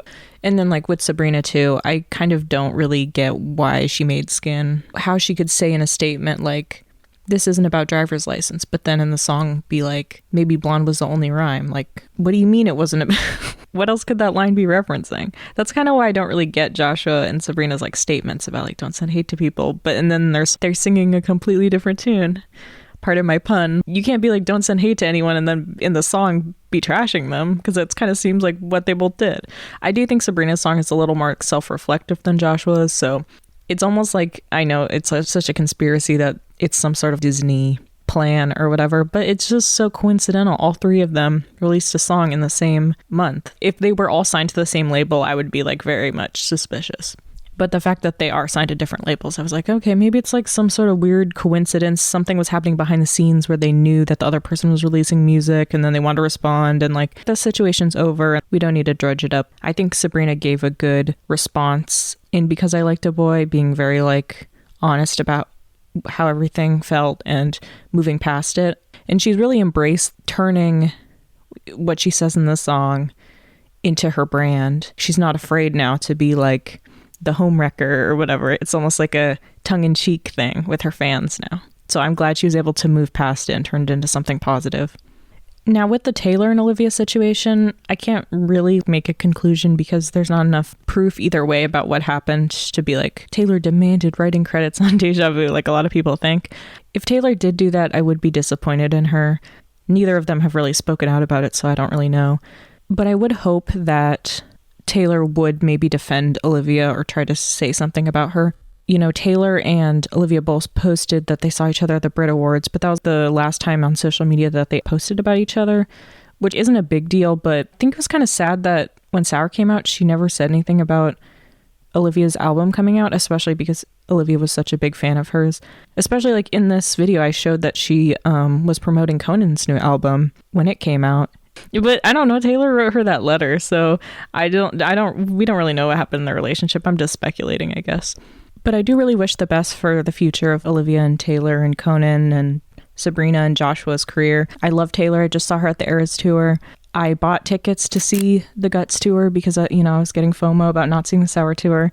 And I tried to go to a Sabrina show, but then it was canceled because of a threat. So basically, I'm supporting all of them. Also, I'd love to go to a Conan show.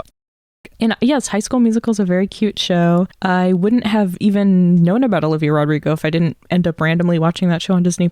I want to know if people have any favorite Olivia unreleased songs and like ones that they'd love to hear a studio version of. For some reason right now, my vote is on the Twilight song because I think it's just a really silly, cute song. And I know she's such a big Twilight fan, so I think it would be so iconic for her to release a Bella and Edward love song.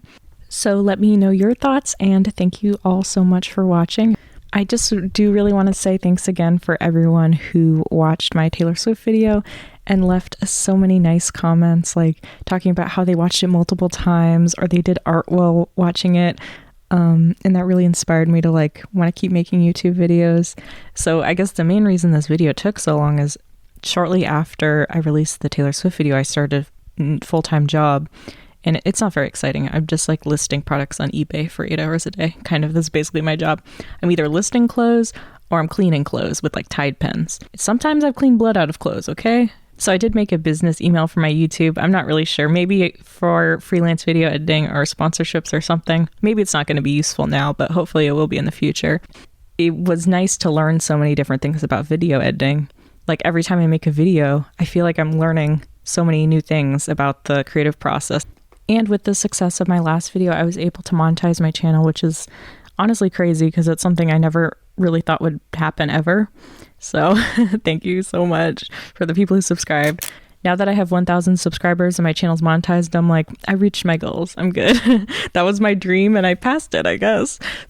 I also want to say a happy anniversary to Latte because I adopted her last Halloween. I really like the type of content that's like explaining things. Or deep dives, I guess you can probably tell. I was explaining this like it's like true crime, but not true crime, because I'm doing the same things as true crime where you're like going through a story and pulling evidence and putting it together in a timeline. But rather than like it being a horrible like story, it's like a happy story. That's kind of what I was thinking of. Also, I love doing deep dives on like random things. I always collect all this information, but I don't really do anything with it. So I was like, oh, I'll compile it into a video, and then like I can share my findings and thoughts with YouTube, I guess. And if people want to watch it, they can. I actually started a second channel. I did make one video on a Guts tier list. It's funny, I already feel like I regret what I said in the video though, because currently Teenage Dream is my favorite song on the album, and I think I ranked it last on the album. And there's a lot of other videos I've been thinking about making for this channel and that channel, but sometimes like the reject kind of ideas, I'm like, that could be a good second channel video. There's definitely other singers that I would want to make videos on, and definitely more Taylor videos. I guess I've been kind of thinking about other topics to do instead of Taylor, just because I really want my next Taylor video to be like really good, and I want to maybe improve some other skills first. And I feel like the only really way to do that is just by like practicing making other videos. And I do really plan on, after this video, I really want to make a 1989 Taylor's version tier list, and I really want to make The Good Witch Macy Peters tier list. So I did actually want to say at the end of this video, I want to give some like random shout outs, I guess, to different artists and YouTubers I've been watching. Because in my last video, I kind of did that at the end, and I thought it was kind of fun.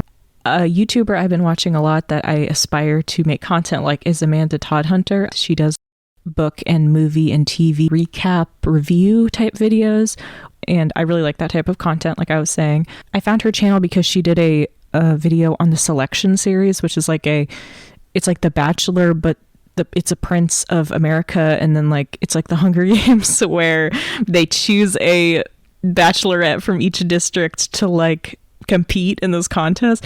And she also does videos on Miraculous Ladybug, and it actually made me watch Miraculous Ladybug, and I haven't thought about it since like 2016. I also really want to shout out Scott Pilgrim. I started watching it on Netflix, and like I was obsessed with Scott Pilgrim when I was a child. I feel like also I want to shout out Olivia's tour openers like Holly Humberstone and Chappell Roan and Baby Queen and Gracie Abrams.